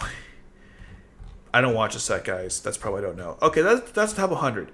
Let's go through my 100 or my top anime I've watched. There's Nausicaa, so that already tells you where I feel about certain things. How are we doing? Okay, we got 15 minutes, so I'll try to go through this as fast as possible. Monster. Monster is such a good story. Good characters, a well-written narrative. So many themes in this one about names and nihilism and your purpose in life, or you have a purpose in life. There's racism discussed, and obviously right nationalism, taking care of children, which is a big whole thing about that one. The whole thing with 5-1 Kinderheim, the issues of abuse and oh my god, there's Jesus, the whole nameless monster. Johan's character, is he evil? Not evil? I mean, he's evil, but there's a lot of ambiguity there. The whole journey to getting to the end of it. Each insane massacre from obviously 51 Kinderheim, and then of course there's the Red Rose Mansion and what happened. What was the other one? Oh, and of course the library, and there are so many characters in Monster too, and I love each of them, which is surprising because you don't see them much in anime. Every character in the story is drawn realistically. You know, most anime you watch, everyone looks fantastic. Like JoJo Bizarre Adventure, everyone has a six-pack, everyone has big muscles. It makes no sense, but that's the world they've curated. But Monster, people look normal. Lots of obese people, lots of average-looking people. I mean, Johan and Anna are beautiful in the story, but in any other anime, they'd be like just some background noise, you know. But in Monster, they're very attractive looking. So there's that. I mean, yeah, oh my god. The ambiguity ending, which people like, didn't like. I personally had no problem with it. The reason I haven't discussed Monster much in this channel, or even my articles, is because I just don't even know where to start. There's just so many directions to take the conversation, and it really impacted me. There's a reason why I have Monster in the back here. You know, because the manga was just fantastic. It's, man, so well crafted. Naoki Arasaka is I know people throw this word around, but he's a genius. His story is fantastic. I love to ask him like how he knew about the criminal, the way criminal psychology works, the way his details about neurology was, man. Tenma's a great character too, and so is Grimmer, and even even Eva, I've grown to like. I understand her situation more. I hated when I first watched it, but going through a second time, I appreciate exactly the purpose of her character, and I've always wanted to talk about it in a video, like Tenma and Ava's relationship and why it's actually more important than people may realize when it comes to anime and, of course, real life. But yeah, Monster's fantastic. I was blown when I first watched it. I didn't even read the summary. I thought it was actually about a real life monster, not like a human monster, and it was one of the stories where I didn't know what I was going to get going in, and I was very surprised. I didn't know it was the best. I didn't know it was so good. I didn't know much. I didn't know much about anything when it came to the show. I went in with no expectations. Some people, unfortunately, go into Monster thinking it's the greatest thing ever and get disappointed. Like everything else, I always say, go in assuming it's going to be the worst thing you ever watched in your life, and you'll be very surprised. That's what I would say about Monster, or really any anime for that matter. Akira. Akira is a fantastic film. When I watch it, it still amazes me how this was all hand-drawn. I watched a video when they made like the certain scenes, like when they're going through Tokyo. It's absolutely insane. Like this film is beautiful. Still holds up to this day. The concept discussed still hold up to this day. So many interesting characters. The whole idea of the telekinesis and oh my god, Tetsuya and the ending, of course. And man, Akira was such a landmark when it came out. And it's such a shame that people don't talk about it as much as they used to, because it was a big deal when it came out. And unfortunately, the creators made the Steam Boy, which was not as good for obvious reasons. But Akira, man, that was such a good movie. I didn't understand when I first watched it, but going through it a second time really helped me understand what the purpose of the film was and what message it was trying to say. And I think it did a good job in that regard. Yeah, I loved Akira. If you haven't seen this film, please watch it. It's like free on every site, like Tubi TV. It's a fantastic film. I already discussed Bleach. Major is my favorite anime of all time. I'm just kidding. It's one of my favorites. If you guys, I like baseball. That's why. If you guys didn't know, and Major was the first baseball anime I watched. I think it's the only one too at this point. It's like a typical shonen if you take out the baseball elements, but I just enjoyed it. Such good characters, especially Goro and Toshi and Geep's son. And there's a lot of like dark scenes in this too. Not like, Elfen Lied dark, but Major was a fantastic anime. I haven't finished it, by the way, I'm on S6. S5 was freaking amazing. That was the World Classic. Oh my god. So good. And the relationship with the characters, like I always say in every anime, you gotta have a good relationship with the characters, and there. Every season is like kind of predictable, where Goro has to start a team to face against Toshi's team, and he'll like join Toshi, but then say, "Yeah, I'm out," and then like piss him off, and Goro always makes the impossible possible. He'll pitch on the mound until the sun burns out. That's how devoted he is to win his games. Man, Major. One of the best anime I've ever watched. Absolutely enjoyed. It was never dubbed, which is the weirdest thing. It was never dubbed. I'm so annoyed. So many bad anime get dubbed every year. We can't dub Major? Really? And here's even worse. Where can you watch Major besides illegally? Nowhere. There is no site that streams Major. So not only is it not dubbed, you can't even watch it legally. You can watch the sequel series about his child, which is fine, but I want to watch the original series. I have to do it illegally. Why is it like that? And Monster is the same, by the way. So stupid. Tokyo Godfathers is the best film from, what is his name? I'm about to say Makoto Shinkai. That's not his name. It's Satoshi Kon. There we go. Satoshi Kon. Tokyo Godfathers is a fantastic film. I watched it in theaters in one of the Fathom events.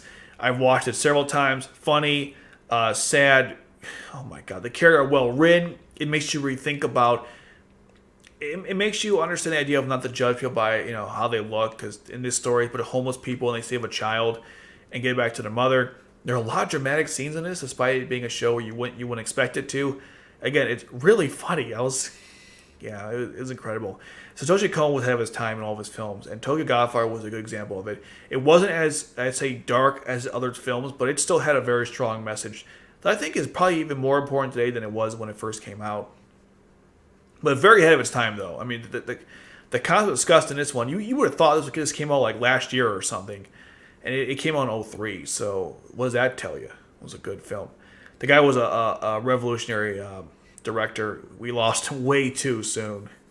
Such a tragedy because he died when in his 40s, and all of his stuff is fantastic. Hellsing Ultimate, I've already discussed that. Code Geass, I'm not sure what that is, but I did watch it. Okay, yeah, it was pretty good, I think. Let's see. Major as 4 and 5, I've discussed those. I mean, I've discussed Major. Fullmetal Alchemist Brotherhood, I've already discussed. Trigun, I discussed that one. Rurouni Kenshin, I'm not sure I'm allowed to discuss it, but I'll say it anyways. Kenshin was great. I didn't watch it when I was younger. Maybe I did. It's kind of strange. I have like nostalgia for the story, but I don't know where it came from. But Rurouni Kenshin is it's like Trigun. They're very similar stories. We have a character who has gone through a lot of crap in their life, and they don't want to hurt anyone anymore because of that situation. And they devote their whole lives to not hurting anyone. In Kenshin's case, he has like the reverse sword that won't actually hurt anyone if he hits them. Like it'll like knock them out, but he won't kill anybody. I should be more clear about that. And the whole story just follows his journey with Mr. Kaoru, and I think it's Sosuke or Snosuke, whatever. And he fights a bunch of enemies, and the main one's obviously the bandage guy, which is I always forget his name. Where is it? Yeah, Shishio, and the story kind of has like a bit of a video game vibe to it because he always fights like, I guess, pseudo bosses in the story, like because Shishio had so many minions, and he'd go after them, one at a time. And there's some good recurring characters too in this. I haven't seen it in a while, so I'm not like recalling anything specific about the story, but I always enjoyed the dubbing was good too. That I am, always good stuff. I like how Kenshin goes from like really friendly to like super serious. It's almost like a dime. He never goes full serious though, because he'll actually kill people, and the whole goal is to not do that. Good story though. I come back to it every now and then. I've been stuck in one arc for the longest time, which I was told was filler, which makes me happy. Fushigi Yugi, I love this anime. I don't know why I love this anime. I just do. It's a old isekai where Miyako goes back to the book of, was it the Seven Dragons, I believe? That sounds wrong. Universe of the Four Gods. I'm an idiot. Universe of the Four Gods, and she has to get all the 7 things of what is it? Suzaku? I think it's Suzaku, right? The 7 warriors of Suzaku. Yeah, priest of Suzaku. Not to be confused with Suzaku Kurugi, because Suzaku just means phoenix, and then she has to go against the people of Seiryu. They're like the opposing force. And why I like Fushigi Yugi, I guess I was really attached to the characters. I love the romance between her and Tomohime, even though they're both really like 15. It is what it is. But I know I was really attached to the story. I watched the first season. I was addicted to it. I watched all the OVAs. It's one of the animes where I wanted more, and I consumed it. It's really weird. I don't know. You wouldn't think I'd like a story like Fushigi Yugi, but I did. and still do. It's an underrated classic from that time period. A bunch of old isekais where I think it was girls went to different worlds. So good story. If you haven't watched Fushigi Yugi, it's like free everywhere. So if you're interested, I know it's very dated. The animation is very old, so I get it completely. I already discussed Samurai Champloo. Eureka 7. No one talks about this anime. I wish they did. Eureka 7 is fantastic. I've said a lot in this video, but this live stream so far. But I'm just telling you, Eureka 7 is such a good anime. They take the whole aspects from Neon Genesis Evangelion. I think they perfected it too. It had also elements of Code Geass in it too. And man, Eureka 7, there were some powerful moments in this story. Really good stuff. People say it's slow early on. I kind of agree, but everything after episode 30 is just fantastic. Oh my god, the whole thing with the mechs, they're not called mechs, they're called UFOs, I think. Let's see. They do like surfing, which is really interesting and unique. Are they called UFOs? Or UFOs? What are they called? This is so annoying. I think they're called UFO. I'll look it up later. But the idea that they do surfing, it's a really interesting concept for the story. Great fight scenes. The whole like plot, what they're trying to, the whole twist in this story is fantastic. In that how it, the whole time they're fighting against a force that like is part of the world itself, and they need to destroy the world to save themselves, even though they don't have to do that. So I like that whole take there. Holland is like the main guy who runs the Gecko State. He's really cool, him and Taoho, and I like how she actually grows up in the story. Oh my god, man, Eureka 7, I absolutely loved it.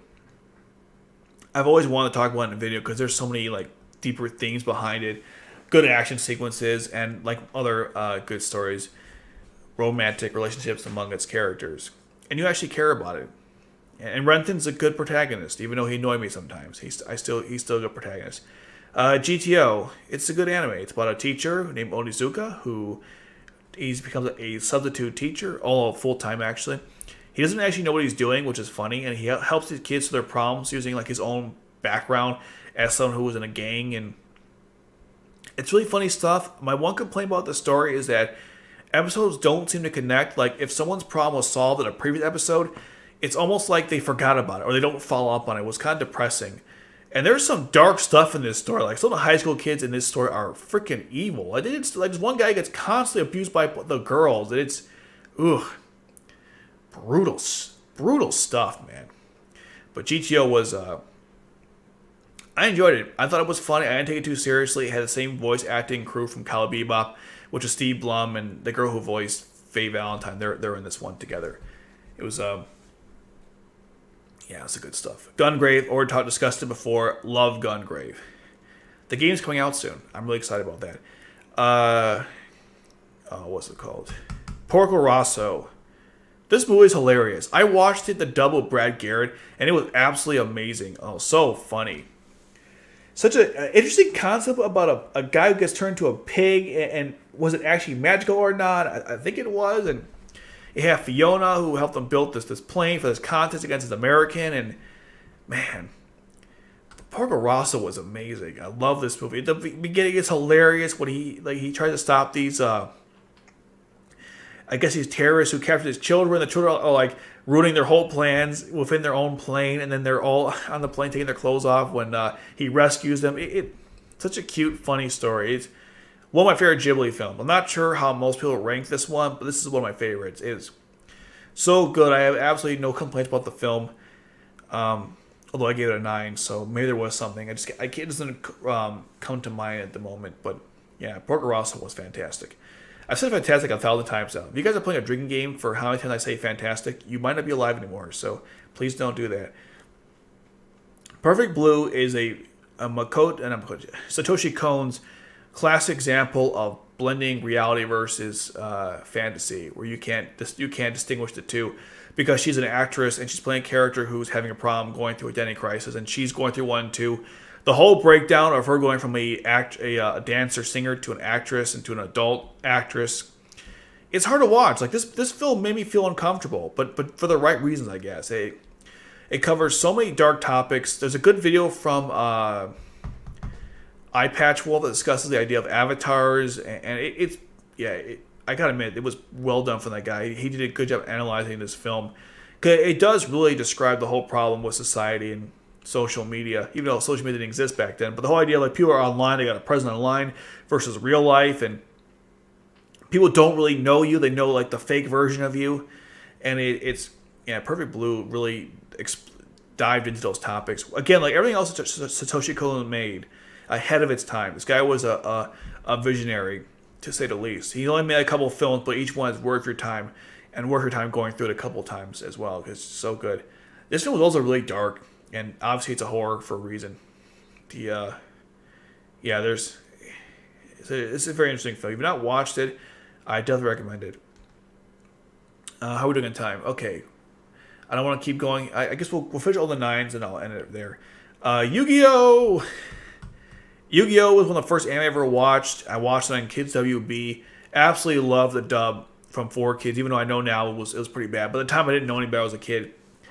I still play Yu-Gi-Oh! To this day. I have like a bunch of cards. I'm not sure where they are right now, but absolutely love Yu-Gi-Oh! Duel Monsters. The best season to me was the Orichalcos. I know it was filler, but I still enjoyed it. And then the Egyptian stuff too was awesome. Man, Yu-Gi-Oh! was all the rage. I have a whole story how I got into Yu-Gi-Oh! And not for now, but if you guys are curious, maybe in the future I'll discuss how I got into Yu-Gi-Oh! Because Yu-Gi-Oh! was a big deal when I was growing up. It still is now, but it was much bigger back then. Okay, Kiki Delivery Service. Cute film. Good message. That's all I can say about it. It was very memorable. Her whole, like, leaving her home, her house. What am I talking about? Her hometown to go to find a new place to be a witch, and her whole service to help out was great. That one kid who was, like, hitting on her, I guess, and they became kind of friends, was interesting. She paved the way for people that like witches. I like how the end of the movie, like, everyone's wearing her outfit, like the kids, which is great. She went through a whole crisis of losing her abilities too, which I thought was handled well. The film discussed the idea of, I guess, burnout and depression, also finding your own place, losing your identity. You know, what do you need? I guess the whole thing with the magic was like, did you ever need to begin with? And her whole cat, Gigi, or is it Gigi? I'm not sure. It was a good film. Good acting from the dubs. You know, all the Disney dub versions of these films are fantastic, and yeah, definitely was a good movie. I one of my favorite Ghibli films for sure. Digimon Adventure 1. This show was my childhood on Fox Kids. Man, Digimon. I love Digimon. If I could, I love the stream footage from Cyber Sleuth. If you guys have played that game, it's amazing. I wish Janissary Code played the same way as Cyber Sleuth. Such a much better example of what you could do with an IP. But Digimon Adventure 1 was it was a fun ride from beginning to end. I know the dubbing was awful. I don't care. I love the evolution of all the Digimon. I know it gets stupid after a while, but I love, Agumon to Greymon to Metal Greymon, then War Greymon, Garurumon, Gabumon, Garurumon, Were Garurumon, Metal Garurumon. I mean, the names got like stupid after a while, but I just enjoyed it. Each time when Digimon got its new evolution, you always get really excited because you didn't know what it was going to do and its abilities, and it always came at the right time, of course, because it's a TV show. Dark Masters were awesome.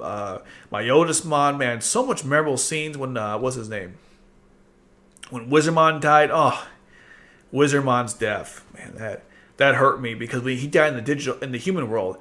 And Digimon died in the human world. I don't think they come back because the way it works in Digimon is if they die in the digital world, they get reborn as an egg. But as far as I know, if they die in the human world, they die for real. So Wizardmon was totally killed, and it was awful. It was such a good Digimon too. The whole thing with Kari and the Eighth Child, and man, Digimon, that takes me back. That was my childhood. That was a good childhood too. So yeah, Digimon is definitely one of my favorites. Versus Gus Major. Nausicaa Valley of the Wind is perfection on wheels. It was literally one of the greatest Ghibli. It's the best Ghibli film made, in my opinion. No arguments there. I mean, don't at me. I should say instead. It was such a good story because it dealt with environmentalism and it discussed the idea of like humans not learning a darn thing about their mistakes. How it was destruction and endless control and not not controlling the, I guess what I'm trying to think of. It's like in my head, I can't think of the right term. It basically, our whole evolution in industry and how we went too far, which destroyed like the whole world. It was a whole planet. It was a whole like a war that took place. That's what happened. And so some people want to like, they don't realize like what caused the problem, and so they try to go back to that to solve the problem because they don't understand what happened. Because the bugs they're taking over everything, and there's a fungus or a plague killing everyone else as well, and so they want to kill the bugs to solve the problem. But in reality, the bugs are protecting the forest, which is actually going to cleanse the world and destroy the I guess it's the fungus that's killing people to begin with. And Nausicaa figured this out, by the way, and no one listened to her. The leaders didn't want to listen to her. No one listened to her. And she figured it out. And one of her friends, Asplin? I forgot his name. I'm sure I'm not even close. Aspel. I was close. Aspel, yeah. He tried helping her out, but no one listened. And it's a great try and true story about when the world comes to an end or close enough dystopian society, people don't learn from what caused it. They instead want to use that same solution to solve it, but they caused it in the first place. So they actually let the world alone. Things would have come back to normal. And I believe that's what the ending kind of implied. It was kind of open-ended, but I got the impression that after seeing Nausicaa basically Jesus her way to save everyone, I got the impression people realized, okay, we should stop killing the bugs, work with them, because that's the secret to protecting and helping us all thrive in the future. Also, Lord Yupa is one of the coolest designed characters in anime history. If I ever went to an anime convention and I had to do a cosplay, I want to be Lord Yupa. I mean, I have the hair thing figured out, I have none. All I got to do is get a beard and get his costume. He's such a cool character. I mean, it was like, this guy is like a wizard, a samurai. He's so cool looking. And freaking Patrick Stewart voiced him, you know? You can't get any better than that. Freaking love Lord Yupa. And Nausicaa is just so good. I made a whole article discussing why Nausicaa is so good. I'm not going to go more details than that, but if you haven't watched the film, you definitely should. It's also the first Ghibli. Well, it wasn't a Ghibli film, but it's the film that started the whole thing. It's a long story. I'm not going to go into it right now, but yeah, Nausicaa was fantastic. This is called. Oh my god, I'm such an idiot. Whisper the Heart. I hate myself. Whisper the Heart was a cute story about a girl who wants to be an author, and she falls in love with a guy who is a violin.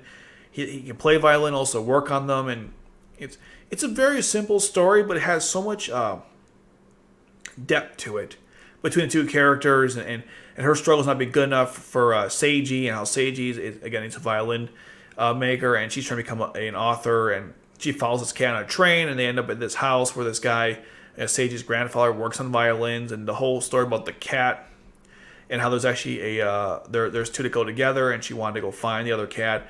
They never did though, but she wrote a story about it, and it also has like Country Road, which is an interesting theme, which is an interesting part of the story.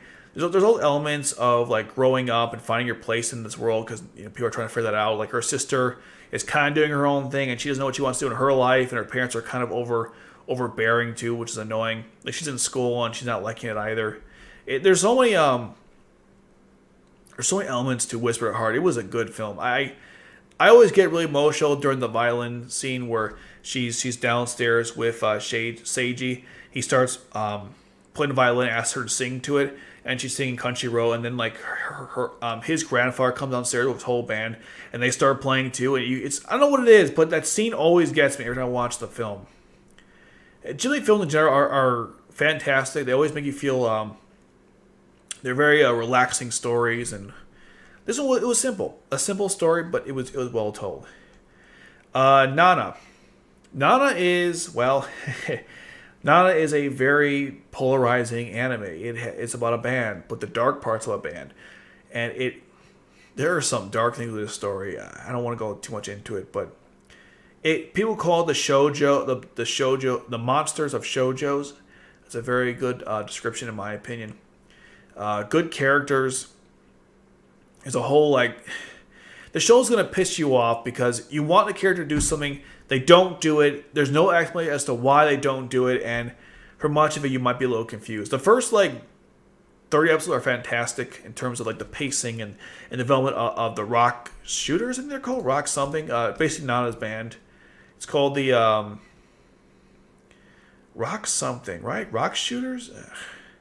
So frustrating. I can't keep it all in my head. But they're forming their own band to compete against her her ex-boyfriend's band, and she wanted the best rock ever. And she happens to run it now at the same time on the train. They're both the same age. They both live in the same apartment. It's a lot of tension amongst like the other band they run into, and the story goes in many weird directions. Again, some people didn't like it. It was really upsetting with like a couple twists in the story. I accept it for what it was, but I won't lie. I did throw stuff on the table, off the table when I didn't get the outcome I wanted. I might have kicked some things too, because the show kind of pissed me off. I was like, why? Why did you do that? Why would you go with him? At least tell what happened. Say something. Say anything. And nothing happens, In real life, you're like, you would explain to someone, but in anime, it's like, yeah, I'll just stare at you and hopefully to God that helps, It doesn't. Nana was pretty good though. Good, a lot of drama. I'll say that much.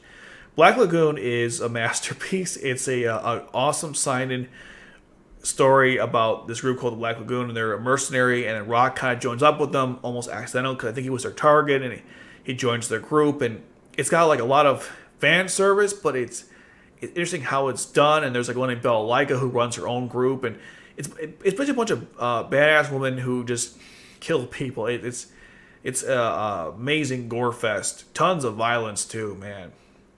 They always run these different like groups. And what's funny is sometimes they work with these mercenary groups, and sometimes they fight against them. That's just how it goes, I guess, right? Whoever your target is.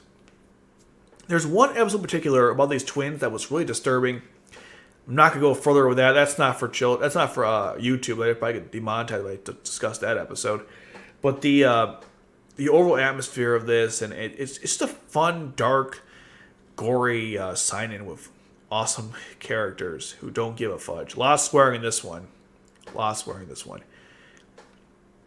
Definitely up there, one of my favorites. I come back as often just for the action and the violence. But also the characters are pretty well written too. Lupin the Third, Casto Nostra, no Zero. I'm not even gonna try. It's a good movie. It's not even a Ghibli film. It came before. Fantastic film. It actually, if you never watched Lupin the Third, it's a good introduction film to get you into the story, because they do a good job with that. That's all I'll say about Lupin the Third. What's the actual name before I go moving on? The Castle of Cagliostro. Very good film. D. Greyman, also fantastic shonen. I haven't watched shonens in a while. This is one I recently got into and absolutely enjoyed it. It doesn't end, unfortunately, because the manga's not finished. So know that before you go in. If you've seen one shonen, you've seen them all. So there's nothing really new there. It has like elements of Demon Slayer, but this came first. So take that.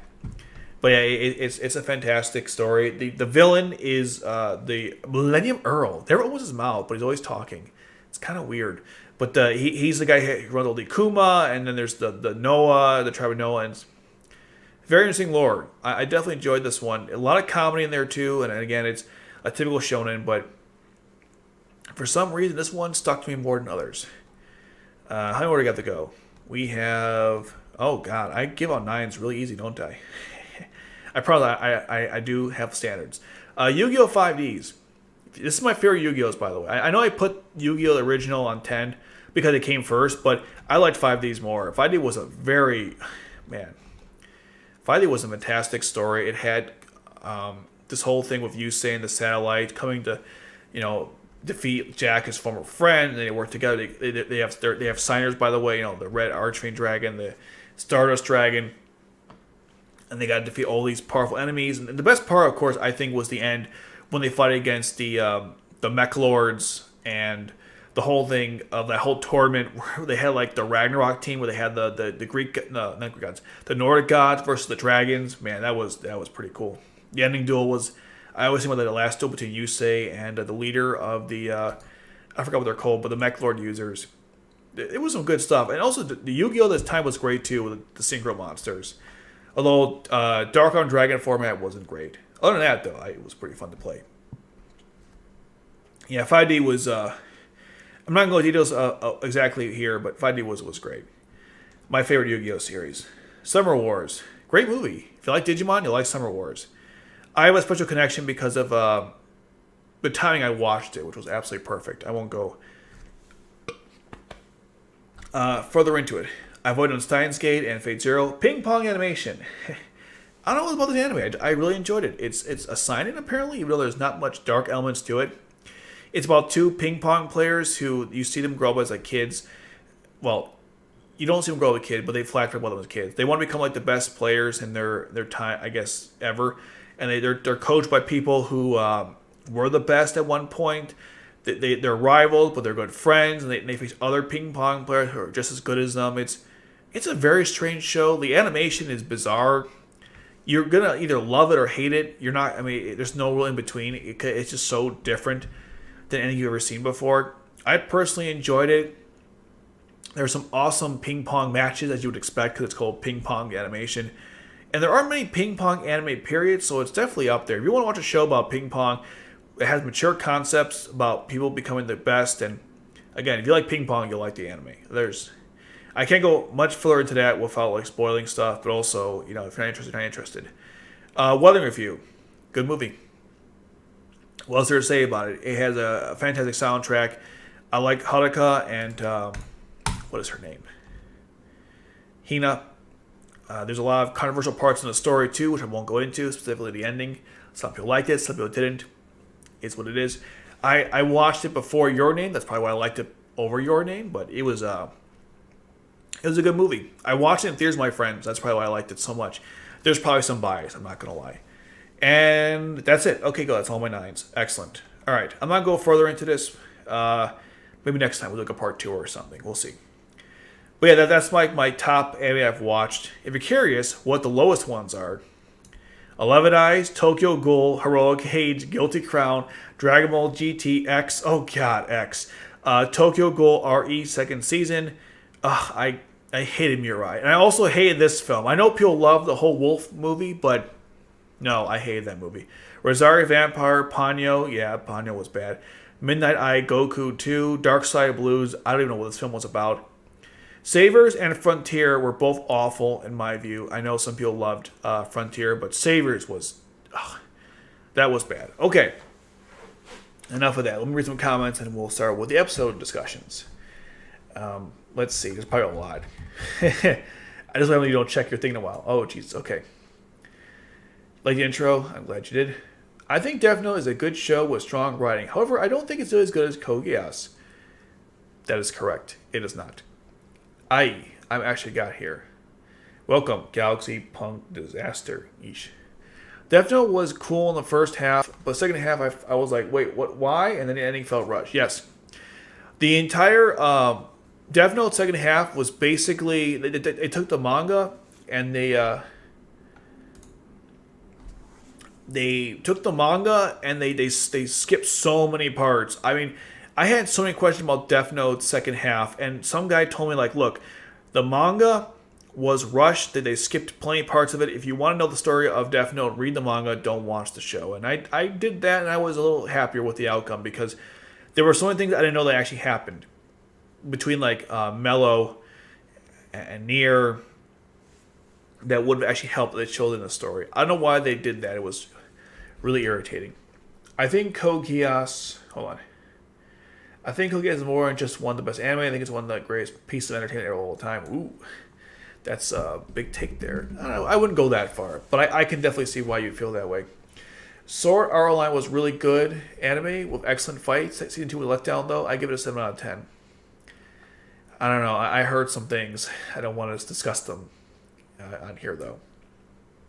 Brotherhood was like the first anime I got really obsessed with. It wasn't my first one. Bleach was the first anime I got obsessed with. Besides Yu-Gi-Oh! And Digimon, of course. Plus, Code Geass ending is rivaled, if not better than Brotherhood's, by fans, which is a big statement. The ending of Brotherhood, I don't know if it was better. It was more satisfactory. I was more satisfied with the ending of Brotherhood, because at least in that one, everyone kind of... There was a happier ending, and everything felt... there wasn't as much ambiguity. I know ambiguity can be a good thing in the story. I'm not against it, but if you ask me, like, would I prefer ambiguity or no ambiguity, I prefer no ambiguity. Even if it's, like, awful. You know, like, even Clannad, the ending of the second film or series wasn't ambiguous, but I didn't like it. But I still would prefer that over like what happened. You know, I don't like to speculate what happened when you'd be better off than telling me. Now, with Monster, it's different because the way that story's set up, there isn't really an ending that would fall in that category of like everyone kind of ends well, even though they kind of do. There's only really one ambiguity of Monster, and that's the fate of Johan. But other than that, I mean, there wasn't much ambiguity besides that, which some people were angry about. Again, that's a whole other topic for another time. How are we doing on time? Okay, let's see. Unravel is legendary intro. Yes, it is. Season 2, 3, and the first half of 4 of My Hero Academia are really good. I can't wait to watch the hero missions. Okay. As a manga reader, as the manga reader of My Hero, the story gets dark, and it's good as the Tokyo Ghoul. The anime had a way better manga. I see. I honestly don't know why I say it was so popular. Kirito is perhaps the most boring protagonist I've ever watched. I don't know why people say he's a powerful character. He plays video games. Wow, that's tough. That's a bad take right there. Tokyo Anime Season 1 was alright, 2 was really good, RE was god trash, and like R2 they brought so many characters. Yeah, Tokyo RE was just ooh. Not good. Hell, Nina's a better character than Kirito. Fight me. Oh man, I missed his awesomeness. Do you see the trailer for the Platinum at the end? Is it the same guy who made Death Note?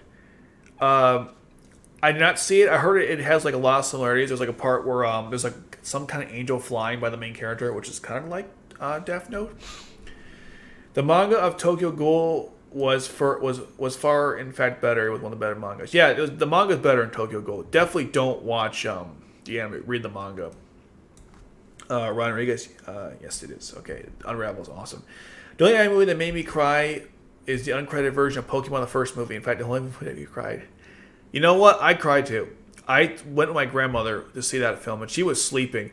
But when Ash was turned to stone and Pikachu started crying, I'm gonna be honest, I was crying too. I just couldn't. It was a very emotional time. I agree. P.S. I actually do think Nia is a good character story-wise, so this is kind of a bad comparison, but I know it will piss off people. She is a good character, just not a good person. There's a difference. One Naruto Shippuden and letdowns was it was too much filler, crappy fight animations, and ban of other characters, and bad plot twists, and still is fine, but Baruto's hot trash. The filler didn't bother me. The fight animation, like the pain fight, I thought it was cool. Yeah, people complained about that. I thought that was not warranted, but I get it though. I think Ichigo's name was Bleach, so I had to rewrite a Bleach fanfic I wrote. Damn. Right, fanfic, huh? Okay.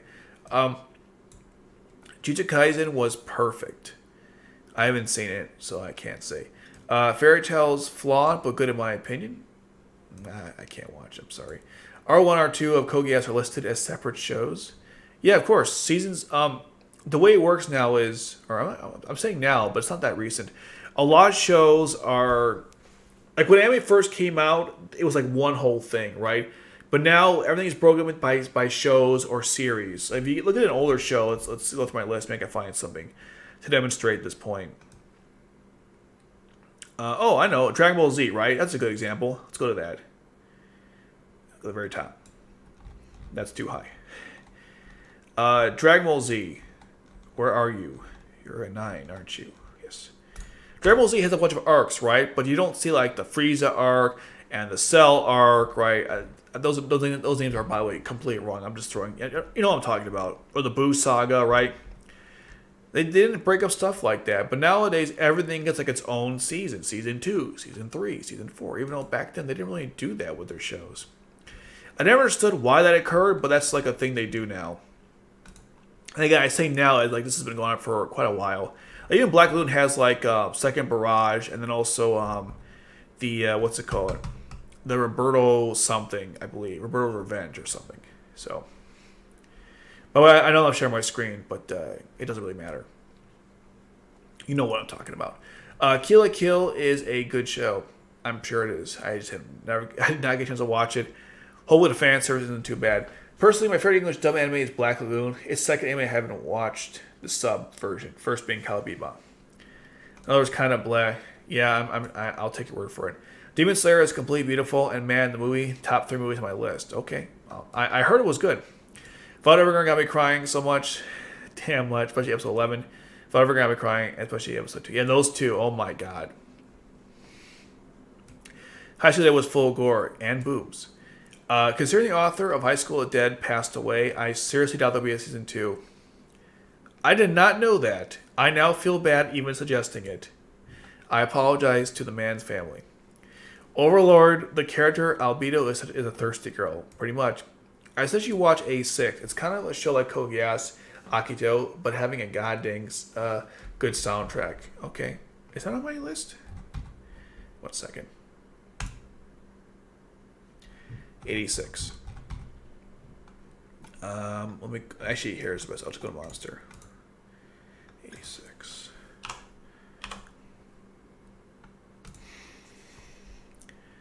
It is planned to watch. This came out wow, this came out just recently. Okay, I'll check it out.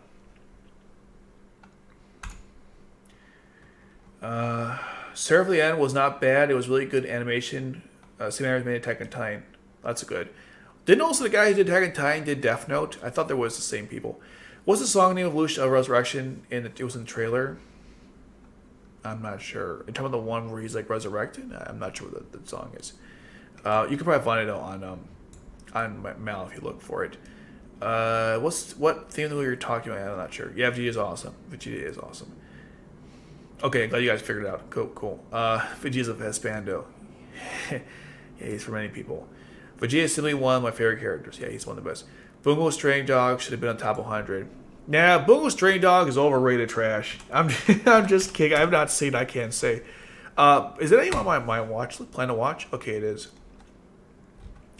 Bungo Stray Dog is ranked 101. It's the cusp of being top 100. Look, most popular. Oh wait, you can't see this. I'm sorry. Most popular. Let's go on the bottom. I should be out in a couple minutes, but 1 second. It's right here. It just missed the cutoff by like 1, so it's pretty popular. Anyways, okay. Monster is so good. Damn right it is. Tamara deserves to be in the top 100%. It's far too obscure. Yeah, look, my favorite are obscure too. It happens all the time. Some anime recommendations include Yona of the Dawn, one of my favorite female MCs with the best death glare. Kono Oto Tamare, beautiful animation of likable characters. Both are extremely underrated. Have you seen Maida's Bride or what's the other one? Snow White with red hair. Those are pretty good. Have you watched Black Butler? I think it's called in Japanese. I have not seen Black Butler. Will I ever watch it? Who knows? DBZ was a good, but the English voice acting was let down. Really? I thought it was fantastic. But Kai was fantastic. Even now, Super, the voice acting is great and some of the best. I love the dubbing in Z. It could be just nostalgia. I'm not sure. As an author, I consider Whisper of Heart to be an inspirational and influential film. Yes, I agree, because she's trying to be an author too. I definitely feel that. The only one thing I ever saw was the first film. Oh god, that movie was terrible. I'm so sorry. What T-shirt do you wear now with standing? You mean this? It's I got on Amazon. Unfortunately, they don't have it anymore. Yeah, I was looking actually a couple of days ago for it, and they don't. Must have been like a promotional item. I don't know. I bet you can probably hire a company if you get them like a logo and they can make it for you. This is a classic fan art photo of C2 and Lelouch. I'm not sure who made it either. It's pretty famous though. The animated version of the first Pokemon movie had a 10-minute opening about a scientist trying to clone his deceased daughter. That's what made me cry, not the turn of stone thing. Oh, well, whatever. The 10-minute opening was edited out of the most version of the film for being too dark for a kid's film. I didn't even know that was a thing. Okay. So now we've done the list. I need to change my battery, and then we will go through the 2 episodes of 17 and 18. Now, the reason why we did this whole tier list is because 17 and 18 are kind of, how do I put this? There isn't a lot to say about those shows, those episodes. There wasn't much going on. The plan going forward is to do 17 and 18 today. Next week I'm going to do 19, 20, and 21. then 22 and 23, and then 24 and 25. I think that's the best way to break it up. Because 19 through 21 in Code Geass, to shift gears here, was that's the whole Special Administrative Zone of Japan arc. No, I'm sorry. That's the lead up to. There we go. I'm getting ahead of myself. That's the lead up, because 19 is the island, 20 is the school festival, and 21 is kind of that in between, getting everything set up. 22 is when things go to crap, and 23 isn't much better. So I figured it's the best way to break it up. 17 and 18 are just kind of, they're not bad episodes, but 17 is actually pretty good. But we'll get that in a second. I have to change my batteries. I will be right back. So don't go anywhere. Well, you do what you want, but please don't go anywhere. Okay.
Okay, we're back. Oh, hold on.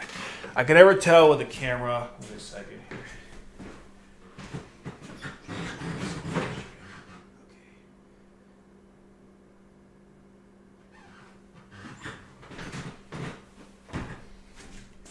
I think that's better. It's good enough. It'll have to do. Okay, we gotta get through 17 and 18.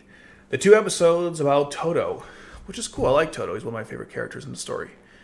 And let me get rid of that. Okay. Sharing screen.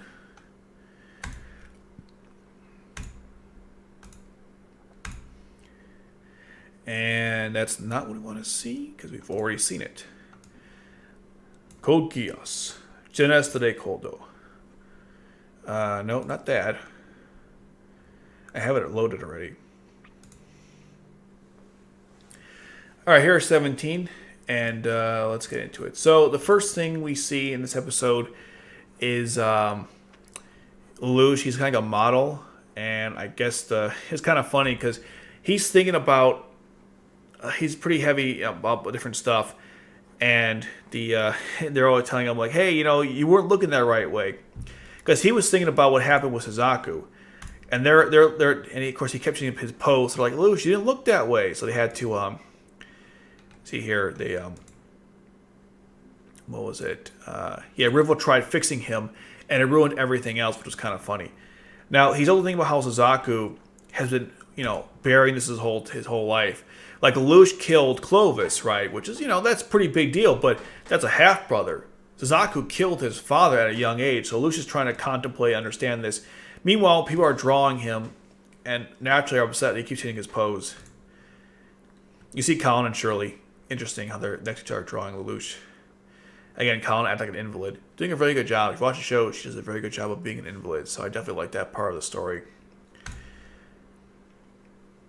I'm not sure what they're talking about. Probably wasn't that important. Okay, so then we get to this museum, which Euphemia has this dilemma where she has to pick a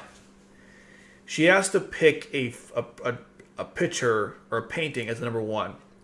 And what's frustrating with her is that this one here was made by someone who was a 4th 11. So you can't pick it.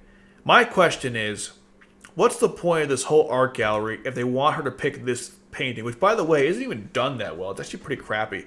This one is really good. This one's kind of bad. The whole thing's a big scam. They give, I guess, Euphemia these tasks to do, but deep down, like, it's just a waste of... It's all ceremonial. It has no real significance to anything, which is unfortunate because Euphemia's like, okay, what's the point of all this? Well, we want you to pick this one because it shows the emperor. But, like, this is actually better. A Japanese person made it. Don't use that one. Okay. My face the whole time during this thing.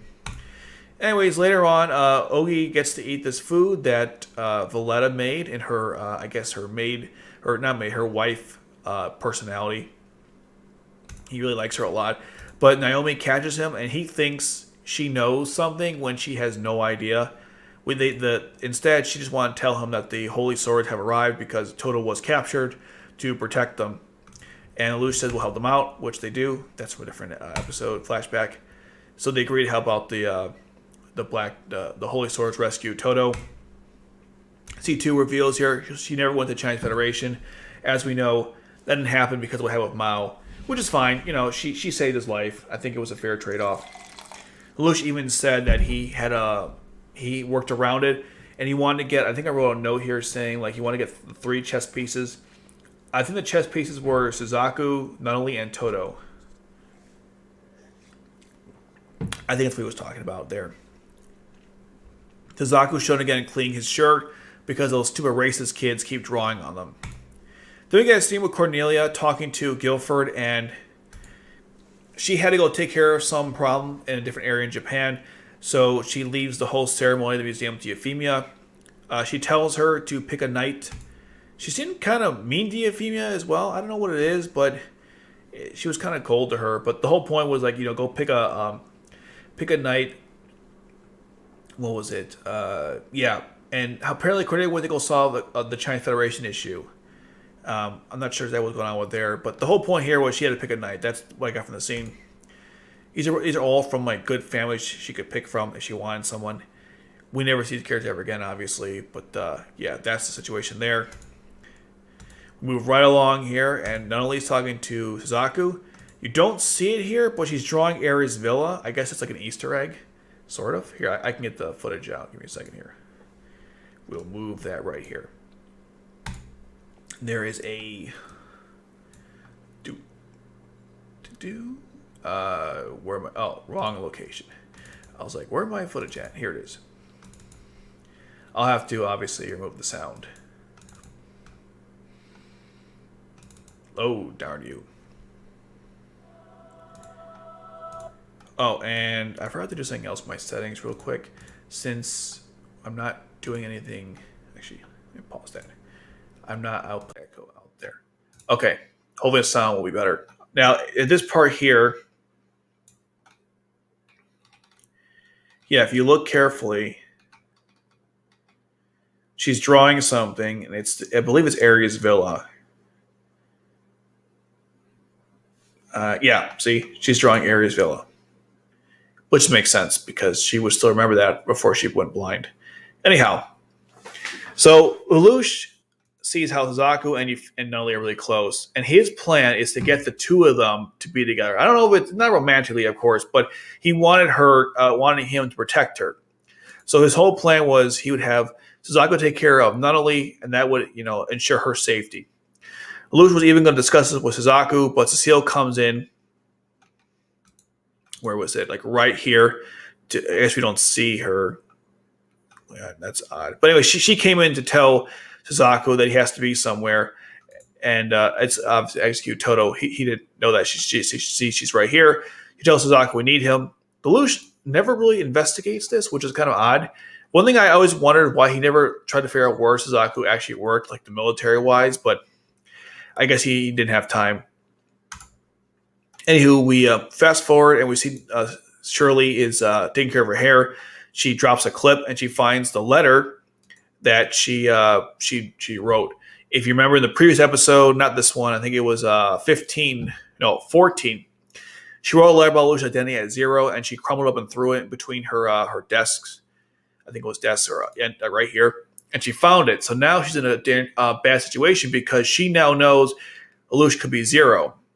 Or does she? It's kind of odd because one of the things about Shirley's memory, and I've discussed in a couple of videos, but just to go further with it, it's just the whole idea that she doesn't remember Lelouch, but for some reason, seeing reading that letter changes her thoughts on that. And she might remember Lelouch. It's odd how she was breaking the Geass slowly throughout the story, or wasn't. It's never fully explained, but it's like she knows something is wrong, but doesn't know why.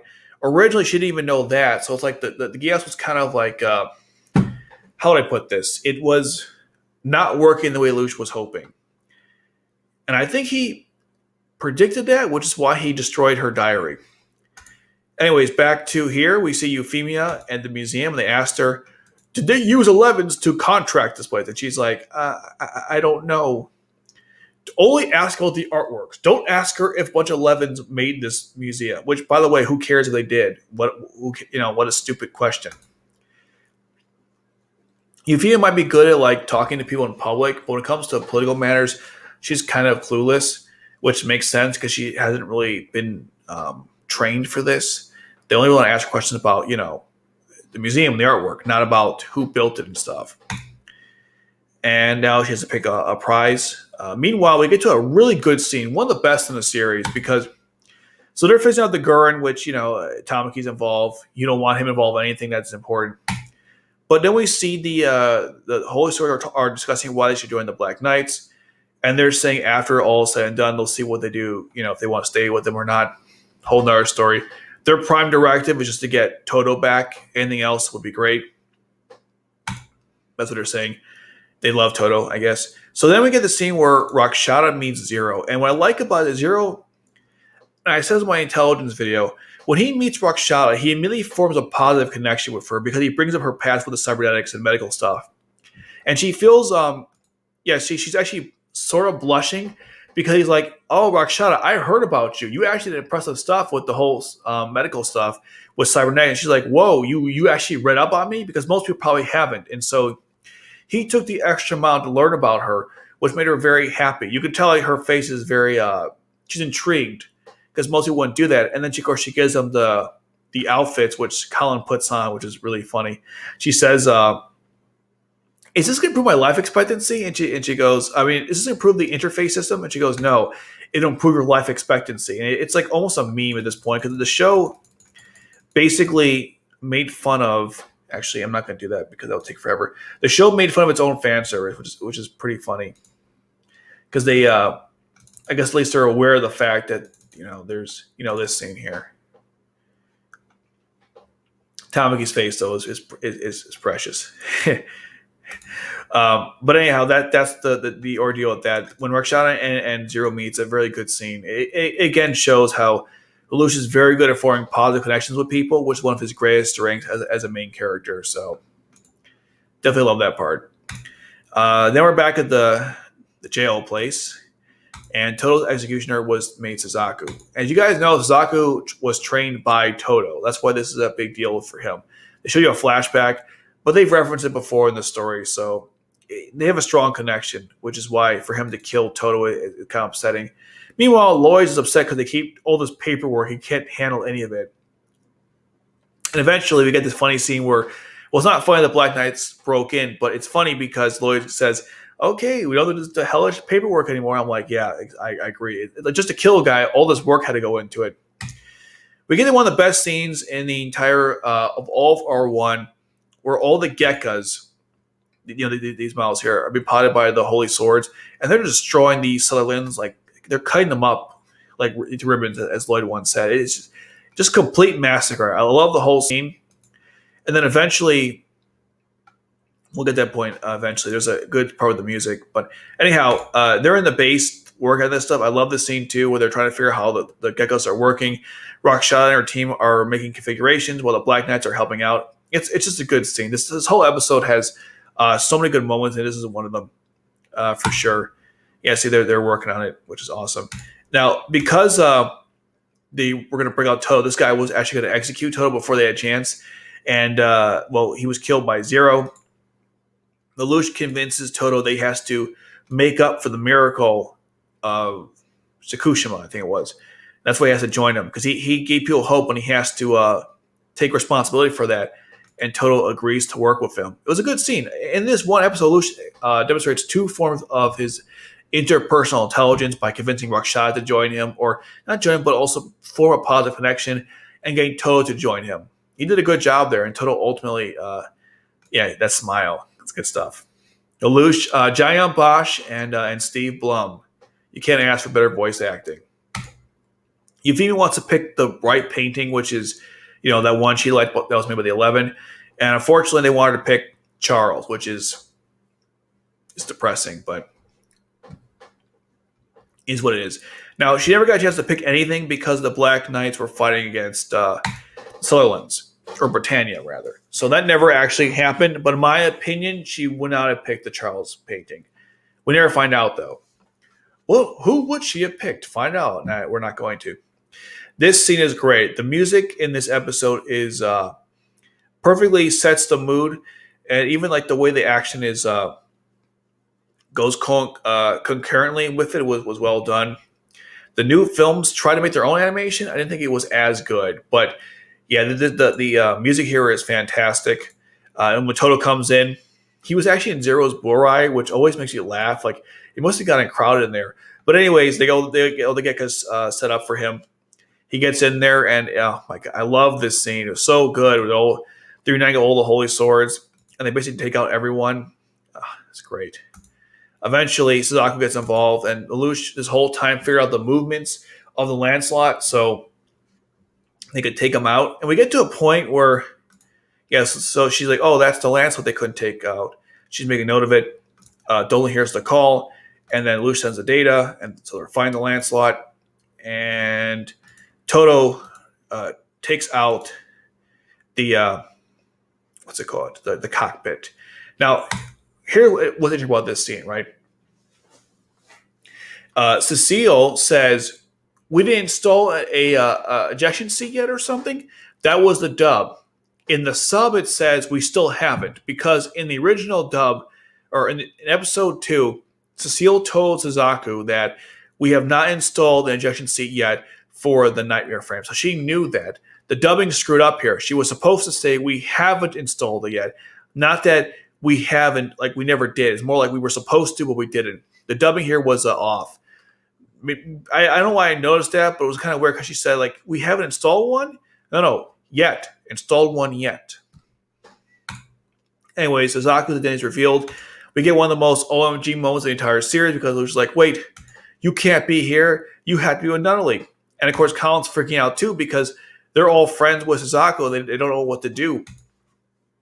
Meanwhile, Suzaku doesn't know who they are, so he's still doing his thing. And Lucius having like a crisis. Like he's saying, the whole time, it was you? It was you the whole time. Meanwhile, Euphemia wants to watch the footage. Suzaku fights against Toto. They have a good back and forth, by the way, about their motivations for why they're doing what they're doing. Suzaku wants to make change from within, and Toto's like, if you think that's the right way to go, then go for it. Follow your path, whatever that may be. But I'm going to follow mine working with Zero. Meanwhile, Lucius can't make orders because he's freaking out, which is unfortunate.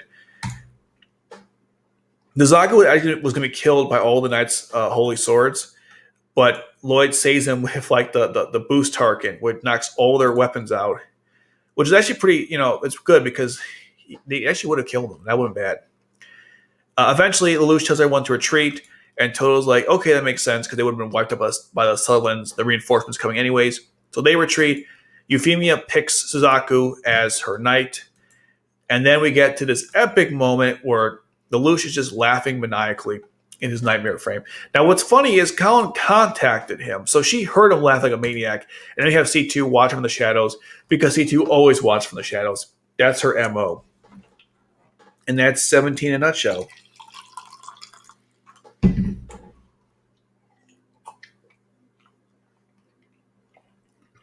Okay.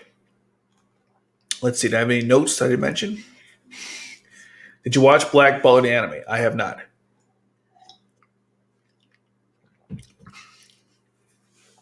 Okay, let's see. Any notes that I have besides what I mentioned?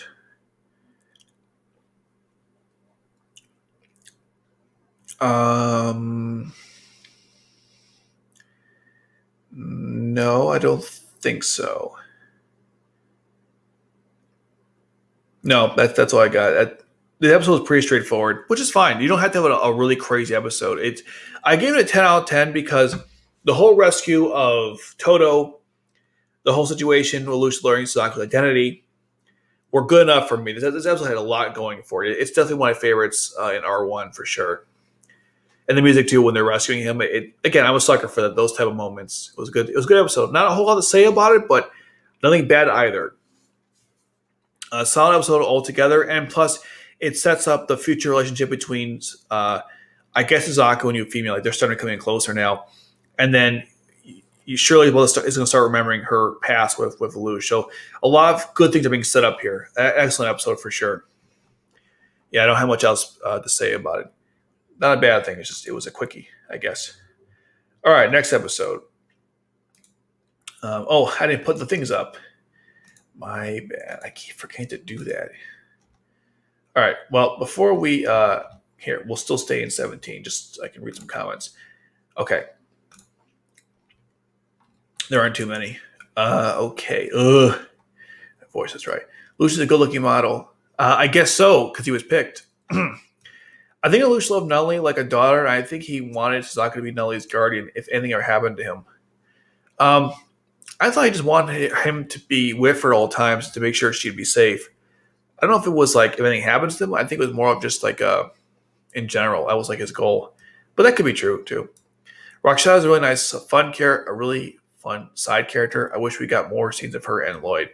Yeah, there are so many characters in the story that we don't get much time with, and it's disappointing. More episodes could have been more time with these characters. It's one of the problems with Code Geass. It's like there are so many interesting conversations that characters have, like the side characters, and we don't see much of it. Especially Dietar talking to anybody. Like I love those interactions. There aren't many in the story, but when they are there, it's well warranted. Good stuff. Never still why couldn't I made Suzaku Toto's executioner because the show doesn't explain why she just comes off as a petty and just wants to hurt Suzaku. She's calling him ruthless but petty. She's upset with Suzaku because he screwed up at Narita. I assume that's why she's angry at him. She said after he failed because he freaked out because C2 touched the nightmare frame, which caused him to see memories of his dad, which understandably messed him up. I think the reason why he was that's why she was angry at him because she said like anyone who's like that it doesn't belong under my leadership, and also could be maybe at Port Yokosuka he wasn't cooperating with the whole taking out the Japanese. It is also possible she was upset the fact that he was rising up the ranks to begin with, and that pissed him off. Pissed her off. Although she did promote as warrant officer, so it's kind of her fault too.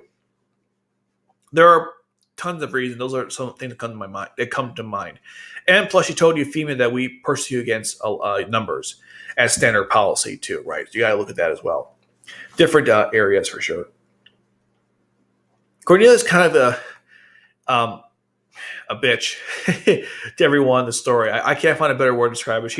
She's kind of mean. She's evil to everyone, and sometimes it doesn't make any sense. But she's even mean to her own sister too. Like, damn, there's no loyalty with her. Like, I guess the country comes before her blood relatives. Although Although she would still be upset if it's like having euphemia. So I guess it's like, I don't know. It's weird. Cornelia's complicated, I guess. Maybe she inherited from her father. That's possible. Okay, cool. Did you watch Black Butler? Yeah, I think I already said I did not watch it. Um, oh, I thought you said Black Clover. I was like, wait, was that a repeat of Black Butler? I heard the manga was good. Okay, wait, no, I'm confusing with Black Cat. Jesus, wait, blacks. I have not seen Black Butler or Black Cat or Clover. Maybe one day I'll watch all three. Was Charles trying to teach Lelouch anything at all? At any point did he think that what he was doing was wrong? What context are we talking about here? Like sending him to Japan? I'm not sure what the context behind it. If you give me the context, I can answer that better. I'm not sure what you mean by that because there's a lot of yeah, I'm not sure what you mean. Looking back, I feel like Toto just gave him Suzaku too easily. The show implied that Toto was kind of a surrogate father. Plus, there's a theory that Toto knew Suzaku killed Genbu. I don't think so. If I don't think Toto knew that Suzaku killed Genbu because when they went to the grave, they all were saying. I think it was Chiba was saying like, "Ah, Genbu, the man who uh, what was it? Took his life or something to stop the just to end the war." They all didn't. They were actually discussing that narrative that was told to them. I will definitely agree with you in that sense that Suzaku and Toto had a very strong relationship in the story, and they don't really do a whole lot with it. They have a couple of fights later on, and that's kind of it. I would have preferred more.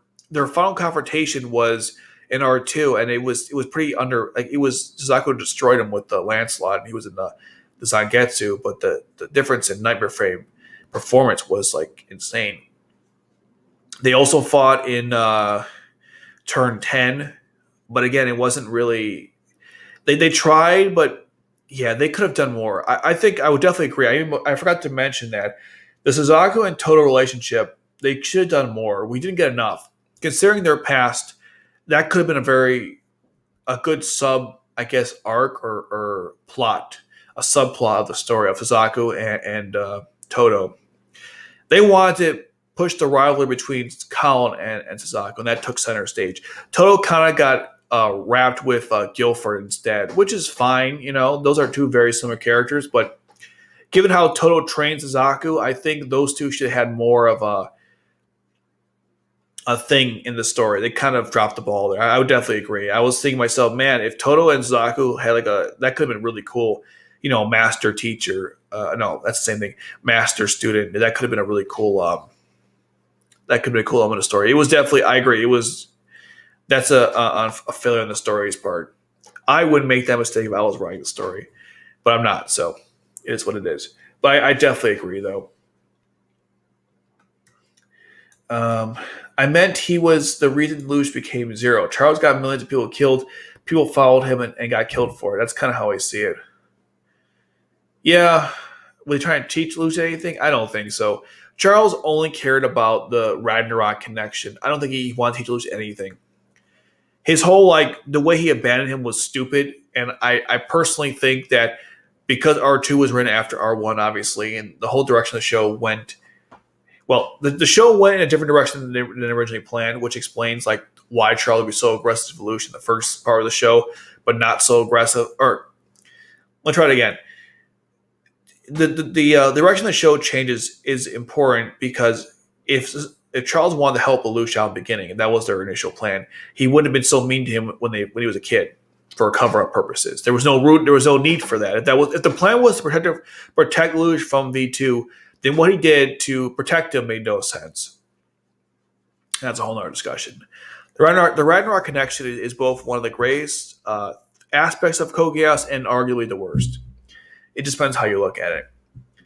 But yeah, Charles didn't even care about the fact that Lelouch killed people, at Zero. It didn't really bother him, because through his plan, the dead would rejoin the living. So life and death have no meaning to Charles, which is kind of a scary thought if you think about it. Lelouch said, "Well, I'm just a nuisance to you," which was pretty accurate.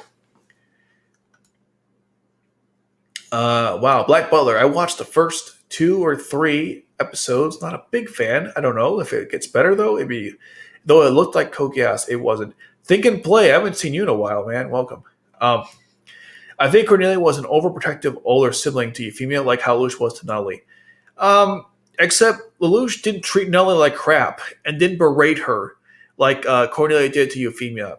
And unlike Nunnally, no, unlike Lelouch, Cornelia would like put the government and the world or Britannia over her sister if she had to. But yes, I will agree. They both were very overprotective. That is very accurate. The context being sending Lelouch and Nelly to Japan, causing the entire war, which got, yeah. Again, like, I got what you're saying. I just Alan, sorry, I got what you're saying. I don't think so. Again, Charles didn't care who died or lived. His whole goal was just the Ragnarok connection. That's why again everything is kind of confusing. And I guess Lelouch was supposed to develop the Geass ability because C2 was out. Like, don't get me wrong, okay? I'm not going to lie to you and tell you that R2's ending was good. Like, not the Zero Arc. I mean, like, the Ragnarok connection was good. Because it wasn't. It was so rushed. I wish instead of Jezari Code or Zero Capture, they would just remake R2 and fix all the plot holes. I don't even care if it's an alternate universe of an alternate universe. Just, guys, do it right, please. Okay? That's what I ask. But we know what's going to happen. Charles was an insane man. To be honest, I don't just like Charles. Even after he explained everything, it just makes me hate him more. Yeah, he's not a good person, okay? Charles was evil. Very evil. Or was he? We don't know. Was he pretending? It's hard to say. How did people not see Charles was a dictator? He caused World War III. I'm not sure. I think people did think he was a dictator. Well, hard to say because I think Britannia did have like it's a monarchy. I keep forgetting the type. So it was technically a kingship. So I guess it was a dictatorship, but people kind of agreed to it. I gotta be honest. I'm not sure the exact way that Britannia was formed. There's a video someone sent me in Discord, which probably you guys can join if you're interested. That discussed it. I gotta watch that video in full. And I think there's certain visual novels that also discuss the entire history of Britannia because I am a little confused how it all came to be because it's an alternative history, obviously, compared to our own. Yes, but I wish Lelouch shot him so I could see him die. Yeah, Charles gets absorbed by Steve's world. It wasn't the greatest. I agree. It could be a much better end. Though the speech Lelouch gave to him was enough. Yeah, it was a pretty epic speech. That's true. The whole thing about crying and Nellie's smile. Well, in R2, Cornelia did everything to prove her sister's innocence when she was haunting down the Geass order. So I think she would choose Yuffie or Britannia. Yeah, that's the thing. You're right. But why is she so aggressive towards her now? It's bizarre to me. Personally, I think she had a huge change of Jesus Christ. She had a huge change of mind after the thing with Lelouch. She was a different person back then as well, and her sister dying might have changed her too. It's really hard to say because people do change after dramatic events. So to say like she would have now in this part of the story done what she did then is hard to say. You're all right though. She gave everything for Euphemia, which is why when Guilford's with her at the end, she said, "You won't ever stop calling me princess, will you?" Because she wasn't a princess anymore, which is kind of a neat fact right there. But yeah, Cornelia did give everything for Euphemia, but she was pretty harsh with her because she picked Suzaku as her knight, and she was saying, we disagreeing against numbers, and she's like, "Well, we should stop that." And Cornelia's like, "Okay, when you're in charge, you handle that." She was really angry. She hated the whole special administrative zone of Japan. So no matter how you look at it, she yeah, I see your point there, but maybe later on she had a change of heart. But during the time of this takes place, this moment right now, I guess, she, I don't think that would have been the case. Death can change people in weird ways. Absolute monarchy, yes. If Hail Crimson King was here, he would have mentioned it. I'd love to see a side story about Cornelia and Hunt for the Geass Order. Yeah, it would have been really cool. But we know she succeeds. That's all we get, I guess.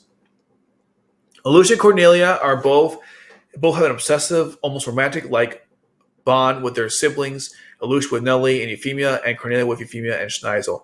Cornelia also had a thing with Clovis too. Apparently, she knew he was an idiot, but still liked him.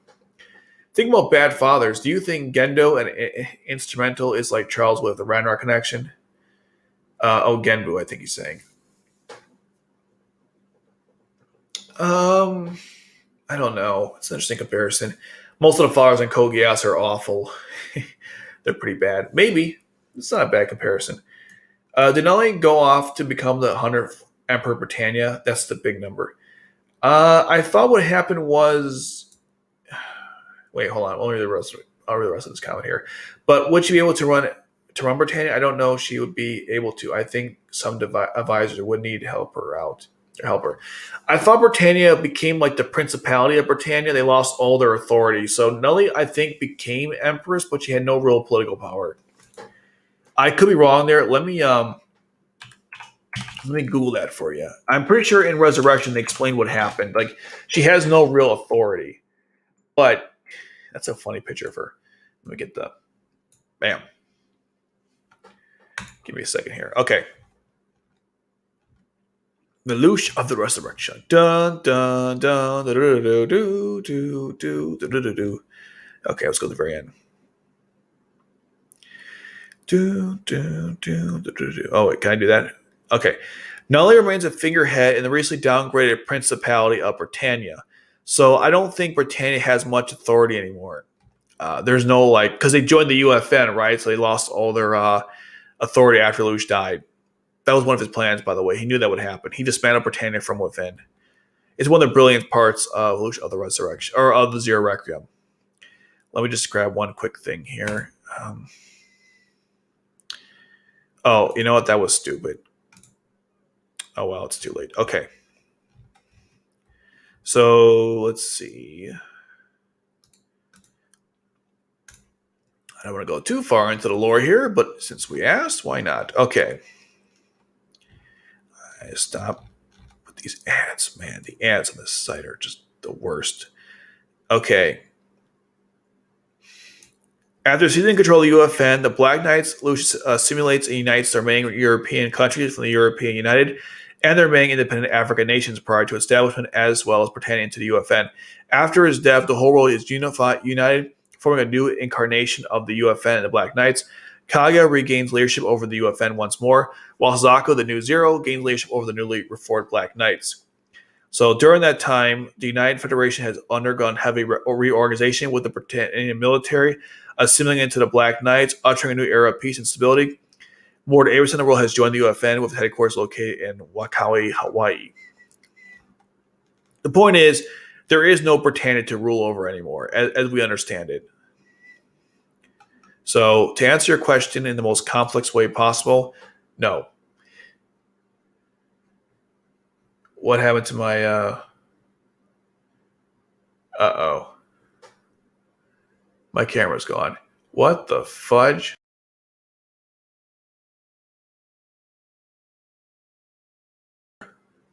Let me change this out to something else. How do you do this again? Damn it. Yeah, I know. It's out. Why is it out, though? I put a fresh battery in there. You gotta be kidding. This happens twice now. How do I put my avatar? Damn it. Okay. Meantime, you can look at... No screen. Wait. There was an option to put my face behind the... Oh, wow. I'm an idiot. The whole time, there was actually an option I could put my face in front of the screen. Oh, my God. This whole time. Yeesh. Okay, 1 second. How do I change? Hold on. I know. I'm frustrated too. Give me a second here. This is supposed to be an easy-to-use software, yet I'm freaking lost here.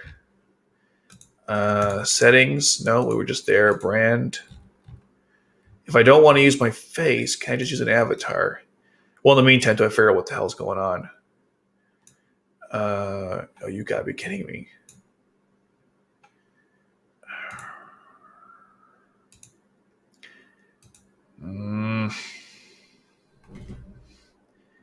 What is going on? I don't want to use my... Wow. Okay, well, that's unfortunate. I guess I have to try changing my camera again. I mean, my battery. I thought I put a... I mean, I literally charged them all, okay? Like, you weren't here with me, but if you were, you would have known. You didn't know, but if you did know, you know. Okay, so let me. I'm gonna try to. I'll try Chinese again. Son of a gun. We'll be back for a third time.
Oh, haha. Camera's wrong. Well, it's working. It's working. Okay, let me just think that's too much. I think that's too much. Okay, just like what's that classic tale? The Three Bears. Okay, I like that for interruption.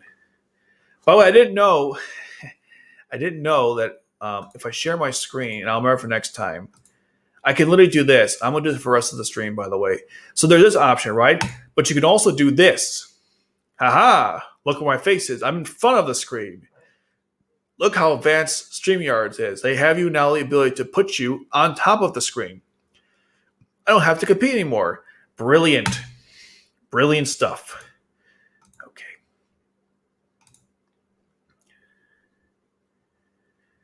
Uh, Nully. Okay. Well, how many comments appear when I was out for 2 seconds there? Can we say Nully is one of the cutest? Yeah, smart selling the anime. I think Euphemia is cuter. We're talking like adorable, right? Not like, okay, I think we're talking about that. Shadow runs everything in the resurrection. Well, pretty much. Wait, what's the UFN? The UFN was the Nine Nation Federation. Okay, good. Glad King got him covered. Thank you, dude. Nolly basically became the Queen of England, where she's basically a figurehead, and a parliament is the true ruling, governing body. That's a great way to describe it. Someone told me I should change my profile picture to Lloyd. I mean, you do what you want, I guess. It's up to you. Lloyd's a great character, though. Britannia went from a monarchy to a constitutional monarchy slash parliament government. Basically, what happened to real life UK slash England. There you go, man. Allegiant Empire. This guy, he knows his stuff.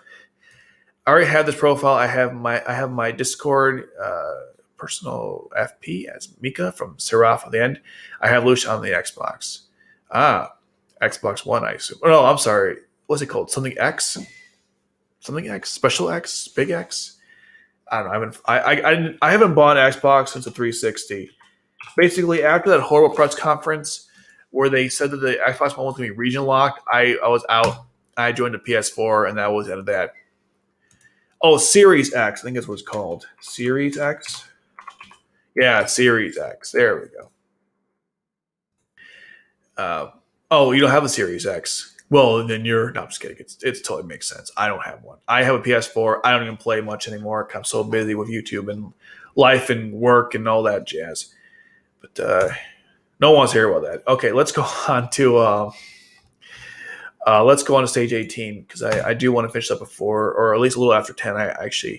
These streams go on kind of long, and I don't want to waste your time because I respect it, or I like to say that I respect it because I think I do. Okay, stage 18 isn't the best episode ever, but it's important. So it starts off with Naomi talking. Who's Naomi? She's that character who has blue hair and nice assets. She's also a member of the founding. She's also a member of the Black Knights too. So, she's kind of an important character, but doesn't really get much. Doesn't actually get much attention, unfortunately. So we start off in the submarine that they got from the Indian Federation. I think that's what they're called, that Indian Federation, which is cool. And then Luch gets out roles everybody. I took notes of what they were. Chief of Military Affairs is Todo. DTAR is of Intelligence, Espionage, and Public Relations. Deputy Commander is Ogi. Research and Development is Rakshata. Colin in charge of the Zero Squad, and no positions for C2. And what happens is their heavy Toto became the head guy of military affairs, which makes sense. But people were like, "I'm not racist, but why are you making DTAR a Britannian head of the stuff?" And Luch is like, "You guys know I'm not Japanese either, right? Look at me touch my hips. So obviously, who cares? Where you're from has no consequence." And Tamaki's like, all right. No one asked you, Tamaki. Leave this group, for crying out loud. The amount of damage you caused to this organization is phenomenal. Colin is so happy to receive the promotion to the Zero Squad. And, of course, C2 gets no title, and Colin's kind of confused as to why. Maybe she thinks she scored a leg up on her and can become close to zero. I don't know. C2 has, the most important title, which is not an official one, I guess, in this context, but being Luch's queen, or not queen, partner in crime. She's actually more important than everyone else anyways. Her title may not exist officially, but let's be honest, it's more important than everyone else's. So then we get to, at the same time, we had the whole ceremony of Suzaku becoming Euphemia's knight. Now, the banter... My neighbors are being really noisy upstairs. They just dropped something really heavy. God, they're so annoying. It's late. I think they're working out. They're dropping plates at almost 10 o'clock at night. Technically, it's 11 because we turn the clocks back. But still, though. Man, those bastards. Okay. Where was I? Okay, so when Suzaku is walking to Euphemia, the talking amongst the people was really messed up. They said things like this. How does Suzaku become Euphemia's knight? And they said, well, the princess has needs. Wink, wink. Nudge, nudge. They basically implied that Suzaku slept with Euphemia for this role. Because there's no way 11 could get it naturally, I mean, it's pretty funny that these people are such bastards. Remember when Nelly was dead? Or not dead, when she was wounded, they were saying, "Oh, we can't marry her off now for government reasons or political stuff." These people are scum. My God, I'm not saying Luch should have just destroying Pendragon, killing these people was the right. They're not Luch, Schneisel. But I definitely get it. Although he killed them for the wrong reasons, but those people were awful. My God, just awful. What? Someone can't just become a knight because they worked for it? Suzaku didn't sleep with Euphemia. They're both so young too. Come on. That's disgusting. Almost Shakespearean. But anyhow, that's just something I thought was kind of, Also, these kids, remember these guys? You may not remember these people, but back in episode, I think it was, 6?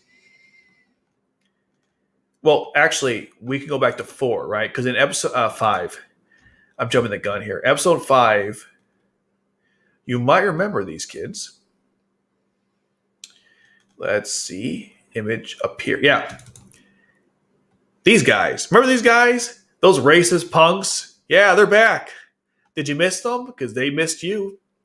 What did Kimberly say? Don't forget the people that you kill because they won't forget you. So don't forget those racist punks because they won't forget you. I think they're also here. No, not here. Hold on. I was actually kind of grasping at straws there to find it. They also appear again. They take his clothes and they write racist stuff on them, like go back to the ghetto, which is really awful stuff. Those kids they're by the locker room. Do we have it here? I can't find it, but there's a locker room scene when they go grab a shirt to draw on it because they're awful human beings. But anyways, you missed these guys? They're back. Is it a coinkydink that Nina is with them? Well, It might have been. She seems a little upset at the fact that Euphemia chose Suzaku, considering Nina is racist. Anyway, it's a great scene in either regard because she's elevating someone to a high status who normally you wouldn't see happening. And what I love is after she coronates Suzaku, no one's clapping at all because they're just why would they? But then Lloyd is the first one to clap, and then Dalton claps, and everyone else kind of joins in out of like begrudgingly. I just love how Dalton and Lloyd are the only two people who clap. Lloyd because he's a sociopath and doesn't see the problem either way, and probably needs and respects Suzaku on some level, and Dalton because he doesn't give a crap. If you can fight, doesn't care where you come from. Dalton's a good guy, you know. He didn't deserve the crap that happened to him later on. One of my favorite characters in the story, by far. They don't show you, I don't have the image here, but also Cecile was smiling during this thing, and so was Nunnally. So it was a good scene. I really enjoyed the coronation ceremony of Suzaku becoming a knight. And it was a big step in the right direction for Britannia improving itself. And what's also important here, too, is that Suzaku told Todo in the previous episode, I'll make them trust me so they'll put me in higher positions. And here's the first example of that trust paying off because they made him a knight of Euphemia. So I like how in the previous episode, Suzaku was like, I have a plan, and then the plan actually comes into fruition. So definitely enjoyed that part of the episode. Then we get a great conversation between Rakshata, Detard, and Todo, and what were the whole major appeal of the Black Knight, discussing how to handle Suzaku. And Detard's like, we should kill him. And Todo's like, if we do that, we'll cause rioting and stuff. And Detard's saying, yeah, that's true, but like we have to consider the facts that if Suzaku is a symbol of these people, and to eliminate future problems, we should take him out. Of course, it's up to Zero, but we know Detard likes to act on his own, doesn't he? This is one of the best moments in the entire story, bar none. Why? Because you have a bunch of intelligent characters having a discussion on how to handle a political matter. There isn't a whole lot in Code Geass, which is depressing, but when we do get them, they're awesome scenes. Like I said before, anytime Detard Reed talks to anyone of the Black Knights about any particular issue, it's good stuff. The writing here is phenomenal. Just like in 19 when they're in the submarine discussing like organization of all members, who's more important, the leader or the members.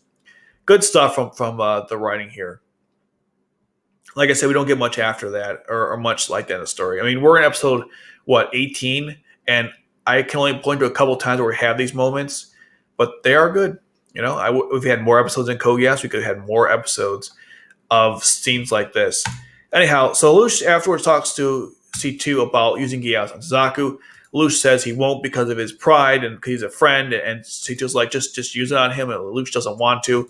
I don't blame him, honestly. I wouldn't, but it is what it is. He Lelouch doesn't want to really hurt the ones closest to him, but he will hurt the ones that are not closest to him, aka civilians like Hinata, but that's a whole other discussion. So he's still trying to figure out what to do about Suzaku. Then we get to a scene where Euphemia is talking to Cornelia about the recent promotion, and Cornelia's like, we are prejudiced against the 11th, and she's like, well, we should change that. And she said, fine, when you're in charge, you do that. Speaking of Empress, we see Charles, the Emperor, currently discussing with some guy about producing the thought elevator, and also apparently Schneizel wants to challenge him or something. I wasn't sure what they were referring to, but we get another mention of Schneizel in the story. Then we get this party celebrating Suzaku becoming a knight, which is it's a good scene. Nothing too crazy, although we get this part where Colin was going to kill him, because Detard might have hinted that she should do that. Well, before we get that part, Nina is working on the Flea as usual, and again, she's expressing how she loves Euphemia, which has been discussed multiple times now in the story. Lloyd's trying to find Suzaku, and they instead discuss about uranium isotopes. And Lloyd he's absolutely loving this. I believe this is the reason why she got recommended to join Cannon and Schneizel at the end of R1, because of this scene here. I mean, Nina is definitely, she's pretty intelligent, as you can tell. Yeah, right here, Colin was going to kill Suzaku, and Lelouch stopped her, saying, like, Shirley needs help her out. And then Shirley, this is kind of a weird scene, and I don't know what to make of it. I could be overthinking this, but why is Shirley upset here? Because Lelouch said I was out running an errand or something, and then she sees him with Colin. But I didn't think she was interested in Lelouch at this point, so why would this upset her? It was a very strange. It's almost like they forgot she had memory loss for like 2 seconds in the story because she shouldn't have reacted like this. She has no feelings toward Lelouch at this point. Him going out on an errand shouldn't affect anything, unless she was angry that Colin wouldn't help her out. But the timing was a little off to me. A very minor nitpick, but I was like, okay, keep it consistent, guys, or don't at all, I guess. Lloyd appears with Nina. The cat thought it bad that they're getting married, which upsets Rivel. Dude, just tell her how you feel. Oh my god. Lloyd is revealed as Hazaku's person in charge. Lucius is like, should I Geass him? He never does, which would be interesting. What would Lucius have commanded Lloyd to do? Build me the best nightmare frame. You didn't have to Geass me for that, bro. I would have done it anyways. I would have done it for free. Anyways, they're by a submarine. They're going to Shikina Island. They're not really sure why exactly, but they're going there to meet with Schneisel. And then they have this plan here. This is a strange scene. Again, it's maybe it's change of heart. I'm not sure, but their whole plan here is to capture Suzaku Kurugi and not kill him. And when he says that, both Colin and I don't have it here. I can pull it up. Both Colin and Total are like, oh, thank God. They're happy because they're not going to kill him. But wasn't Colin going to execute Suzaku like 2 seconds ago? It's kind of odd to me how she would be, what the hell? I hit 18. Okay, that was weird. See, here, I'll show what I'm talking about. So, you see, they're both happy because he said he wasn't going to kill Suzaku. But what's weird is, wasn't she going to do it before? That's odd. I mean, with Total, it makes sense. With Colin, I was kind of confused there. Unless she has second thoughts about killing Suzaku. Again, a weird stuff within their own story of contradictions. That's why 18's like, it's an okay episode. Then we get to actually a really good scene, another good discussion about politics and journalism, where Dieter talks to Lelouch about his goals, motivations, why he's following him. He wants to document him, but Lelouch said, document? You want to fabricate. Probably accurate. And he mentions like whole thing how journalism is all fabricated anyways. Actually, I posted a recent quote on Reddit, and I really love that one. The idea of how everything is made up anyways, just like journalism. So Dieter obviously is fabricating everything. But I mean, it's kind of obvious. But what's more important that Lelouch tells him stop interfering with military affairs because he knows that Dieter plans someone to kill Suzaku.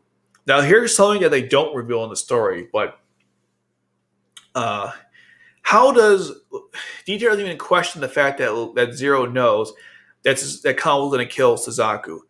Now, again, I don't mean to bring up plot holes here, but how would Dieter didn't even suspect the fact? How could Lelouch know or Zero know that it happened? He doesn't know Zero is Lelouch, and Colin goes to school with Suzaku. So how would Zero have known? Did Colin tell him?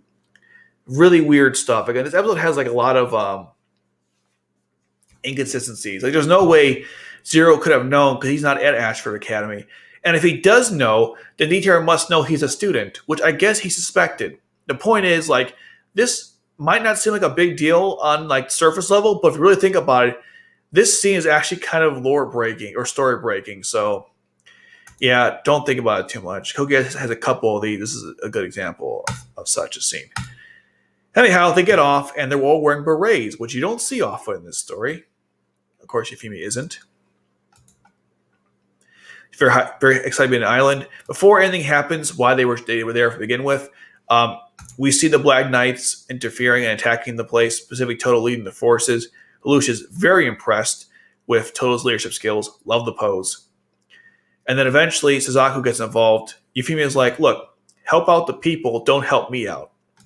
What a great princess. So Suzaku goes into battle, and they lead him all the way to... where is it? The Gefion Disturber.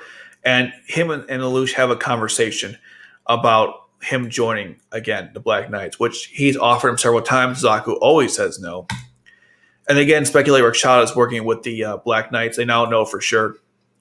They also can't hear anything, which is of course convenient because they don't learn about the fact that Zaku killed his father. So at least that part they kept consistent with the writing. Lelouch reveals he knows about what Zaku did, which I guess upsets him, and he said, "Join us to give Japan the choice they never got." And he's explaining if they didn't surrender, then the EU and the Chinese Federation would separate Japan, and they would each take a piece of it. So they never got the chance to surrender without exhausting all the military might. So give Japan a chance to do that. And Suzaku pretty much refused. Now Zero screwed up here because he went against Suzaku with no protection or guards. Did he not realize Suzaku could easily kill him if he had to? I guess he got a little cocky here, but this was kind of stupid on Zero's part. Eventually, Suzaku takes him prisoner, or I guess hostage, because they were going to blow up the area with missiles. Colin wants to help out Lelouch, so she drives the nightmare frame towards the spot. Now, was it dumb for her to drive into the Gefion Disturber? I mean, yes, but she couldn't destroy it. If she destroyed the Disturbers, then Suzaku could have gotten away. Or worse, he could have fought against everyone else's nightmare frame. So however you look at it, there wasn't really a best way scenario to help Illusionist in this situation. So Colin simply drove the nightmare frame to get close as possible. Then she got out to try to convince Suzaku to stop. I assume that was her plan. Also keep in mind, she was acting with emotion and not logic, which happens when you're emotionally connected to somebody, right? So it's two ways to look at it. Yefimik knows how to drive a nightmare frame, and she asked to take this one to go help out Suzaku. And she said, like, if they knew she was there, would they stop the firing? And they speculated that they wouldn't, but isn't Schneisel in charge? They definitely would have stopped the firing. Either way, it didn't actually work because the bombardment was still happening anyways. They tried shooting it out with the missiles. Always, they were succeeding. It was the Hadron cannon that almost killed everybody. But yeah, Yefimik can drive a nightmare frame, which is kind of cool.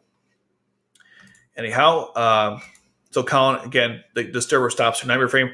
She gets out to try to talk to Zaku, and Yefimik's involved as well. We get to that famous part where Lucia's like, they're going to kill us all, and Zaku's like, I don't care. I'm not breaking the rules. What do you think about this? And he said, well, it doesn't matter. And so before the Lancelot or the Avalon has a chance to fire on them, well, it wasn't really Avalon. It was the Gawain Lucius Geass on Suzaku. And I know it ends with the thing firing, and we don't know the outcome. But I will say, this is a random point, and I'll bring it up probably again next week. If Lelouch used Geass on Suzaku to live, and he piloted Nightmare Frame to get out of that mess, when did Lelouch get out of the Nightmare Frame? That's kind of the weird part. Again, it's one of those, I guess because if you could transport them out of their Nightmare Frames, that's how that happened. It's still a very interesting part of the episode. So that's kind of 18 in a nutshell. It was my favorite, and 19 isn't either. These are two episodes which were kind of like, I guess they wanted to use it to form the bond between Euphemia and Suzaku. And look, they wanted to introduce Kamina Island, which will become an important part of the story. It's a good way to get Schneisel as well. He finally shows up for the first time. We only see his hand, though, but it's Schneisel. Even Euphemia's like, hey, it's Schneisel's Avalon. And Rockchild's like, what? They have a float system? They sure do. And that's kind of that's kind of it. It was a setup episode. All right, let's take a look at my notes. I don't think I have too many that I didn't mention. Let's see.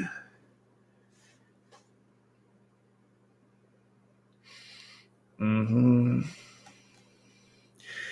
says that the BKs don't harm innocent people. Yeah, they totally do.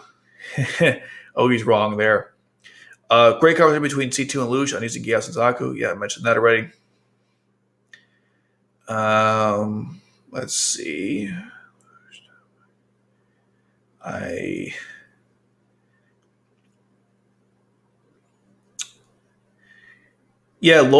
Lloyd mentioned there was a girl he was talking to who he said he couldn't resist. I don't know who he was talking about. I think it was in the school festival or something, celebration party.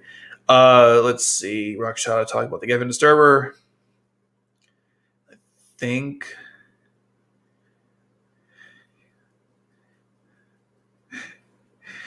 Oh yeah.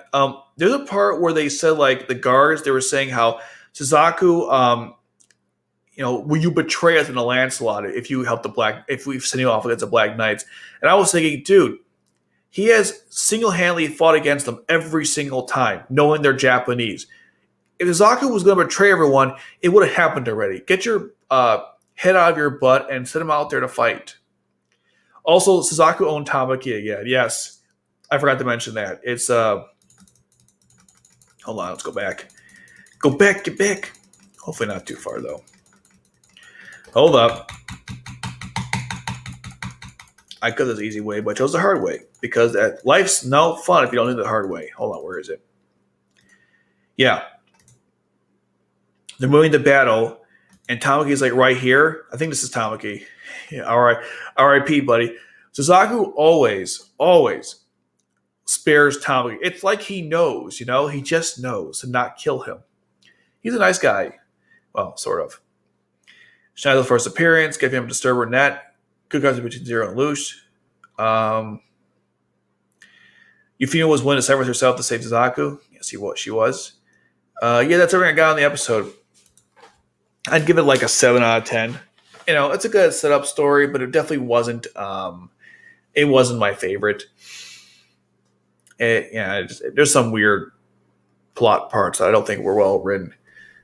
But as it goes. Okay.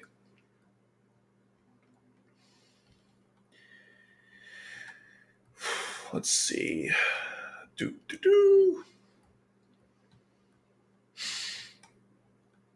I only really watched Code Geass because I just ended up finding it and heard it was good. I actually cried. Well, almost. I didn't cry, but I was close.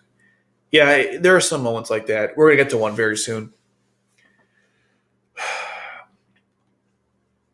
I am not a big fan of Suzaku and Euphemia's relationship. I felt like Suzaku wouldn't have been as close-minded for a majority of Art 2 if it wasn't for obsession with Euphemia. Are you saying his obsession with Euphemia blinded him? Probably. I mean, he was angry at Zero. The two of them were going to work together to fix everything. So no one will lose anyone else in combat.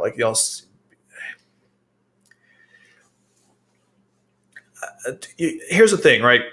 It's hard to blame Suzaku what happens after the fact because he was a man who lost his love of his life. So he was a different person at that point. But when he was with Euphemia before that, they wanted to make a world where no one would lose any family members to a war. His father and her brother. That's what brought them initially together. That's why they did the whole special military zone in Japan. So I wouldn't be too hard on Suzaku what happened in context to what happened in Naruto. That was a whole nother thing. You can't really blame him for hanging Zero. We'd all be angry too if he killed someone close to us. Even if we know the reason why, we'd still be angry. I love how details remember the Black Knight, even though he's obviously morally corrupt. Yeah, he's also kind of his own agenda too, which Lucia is very much aware of. C2's job is making sure Lucia doesn't break down mentally. Pretty much, yeah. I mean, you fall in love with your best friend and brainwashed, killed, and framed her. How would you react? Facts. Dude, I hate Nina. The scene, she's just jealous, dude. I want her to die. Oh my god. Yeah, she didn't like it. Yeah, she didn't. Absolutely not. Just because he's Japanese, I'm like, listen, wimp, just die. No one likes you. It doesn't excuse Suzaku for giving Luge to the Emperor. Suzaku knew the Emperor was bad, so it makes sense. Like I wouldn't help the bad guy for pay revenge. Well, that is a common complaint. I have seen that in a CBR article I discussed many moons ago. Yes, but I don't know if it was petty revenge. Petty seems like the situation was small, right? I mean, revenge for your dead lover, I wouldn't call that petty. And Suzaku always wanted to rise up in ranks anyway, so him working with Charles made sense to achieve his goals, which is what he told Lelouch, by the way, when he brought him into Charles. Yes, Charles is bad. Suzaku knows that. But Suzaku's goal is to make change from within. So how do you make change from within? Rising up the ranks, becoming leader, becoming in charge. That was his plan. He stated that he was going to become charge of Japan by becoming the Knight of Zero. Or one. One, not Knight of One. It's a fair point. You can go, look, Suzaku is a complicated character. You can argue it both ways. Dalton's underrated. Even though he looks villainous, he actually was a cool guy. Yeah, he actually was a cool guy. Absolutely.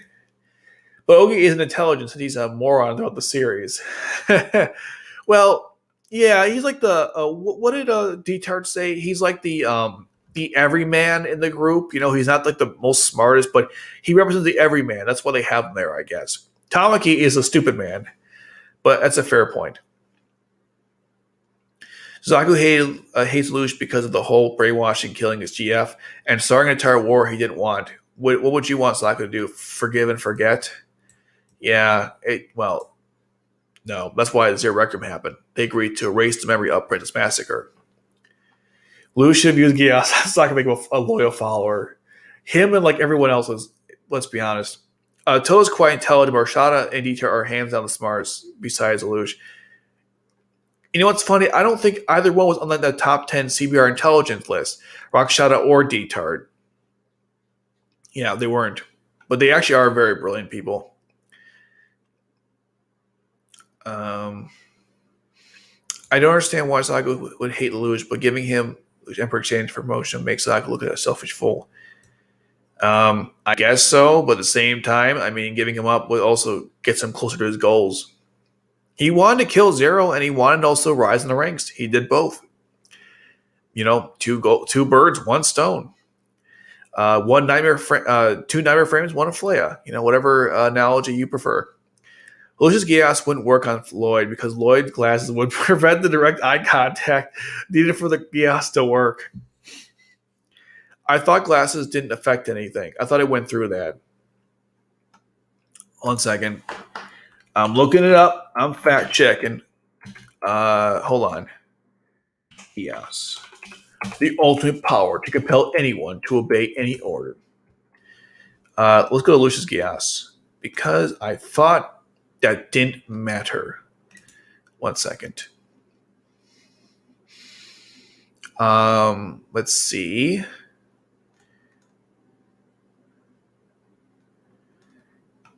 Why doesn't it have the whole list of it?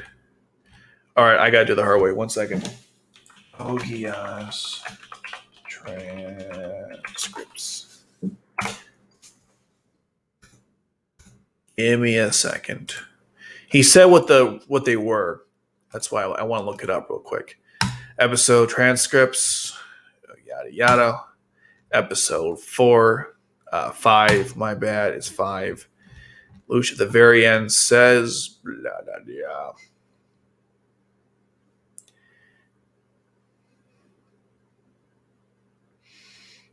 blah. Let's see. All right. To use my Geass, I need to have direct eye contact with the subject.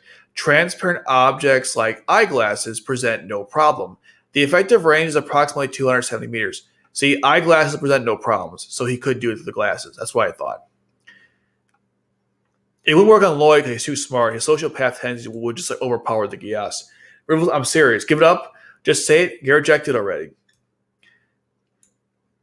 I think it makes sense. He gets more power and Lelouch gets punished. What better punishment for Biffy than giving Lelouch to his father? Sounds like a revenge to me.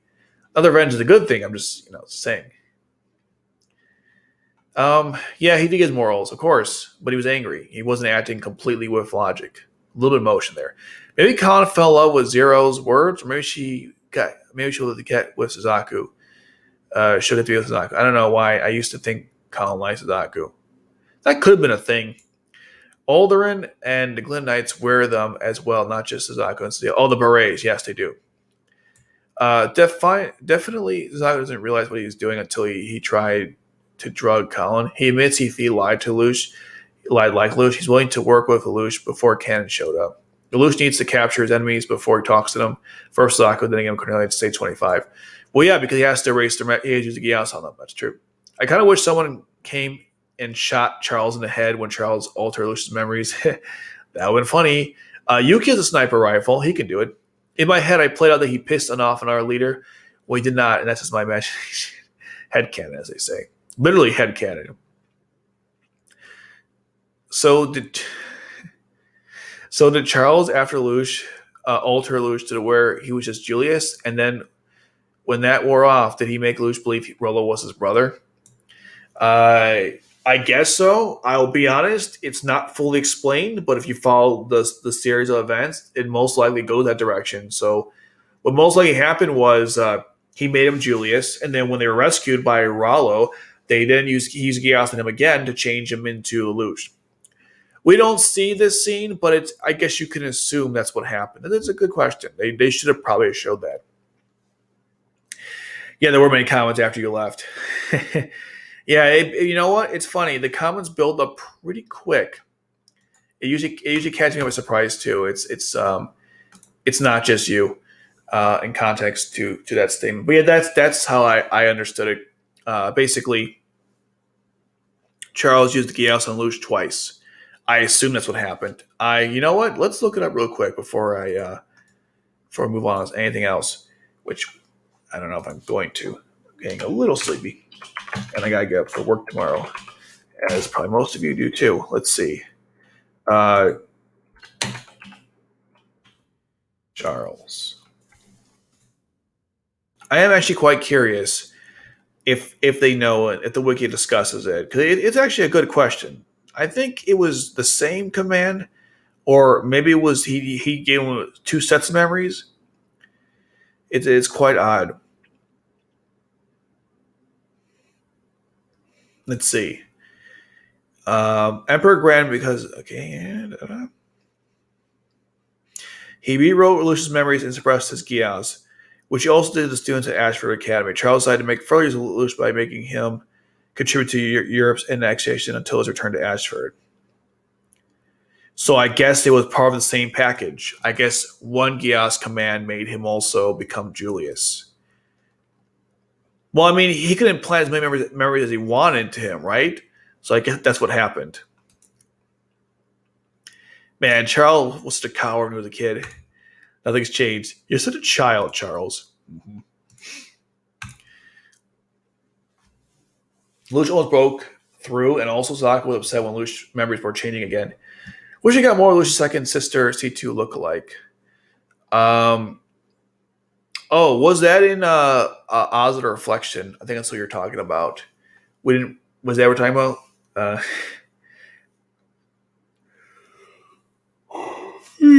what we're talking about. To be honest, I don't really remember. She didn't get much screen time in Oz or Reflection.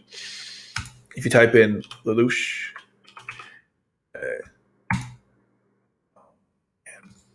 let's see.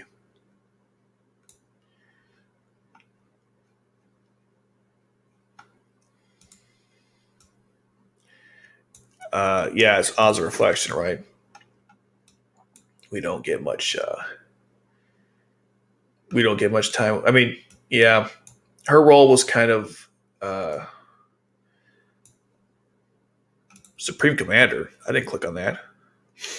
Anyways, Rollo Clara. I think her name was Clara. Yeah, here she is, Clara Lafranc. Claire Lamperouge. Oh, there she is. She kind of looks like that librarian Mila something. I think her name is. Let's see. Ashford. Yeah, Mia. She kind of looks like Mia Hilmick, who has the largest bust in Code Geass, by the way. Facts. Just saying. Naughty my honey, pretty much. Did V2C roll as a defective subject because of the fact Roll's heart stopped whenever it gets used? It actually never. That's actually not even a good power if you had to give yourself a heart attack every time. Yeah, he did say that when they fought in the end of in R2. Claire was supposed to be Lucius' adopted sister while he was Julius. I see. It never really went anywhere, did it? Nope. What time is it? Yeah, it's getting kind of late. Okay, I'm gonna end it here. I got stuff to do tomorrow. Yeah, so there we go. That's it. Next week we're gonna do 19, 20, and 21, and I'll do an actual anime review this time. This week was supposed to be you saw the tier list.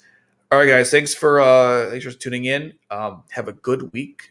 We'll discuss stuff on Discord if you guys want to keep discussing certain topics. I'll be happy to do that. Obviously, join the Discord if you haven't. And yeah, have a good week, guys. Thanks so much for watching, and take care, guys.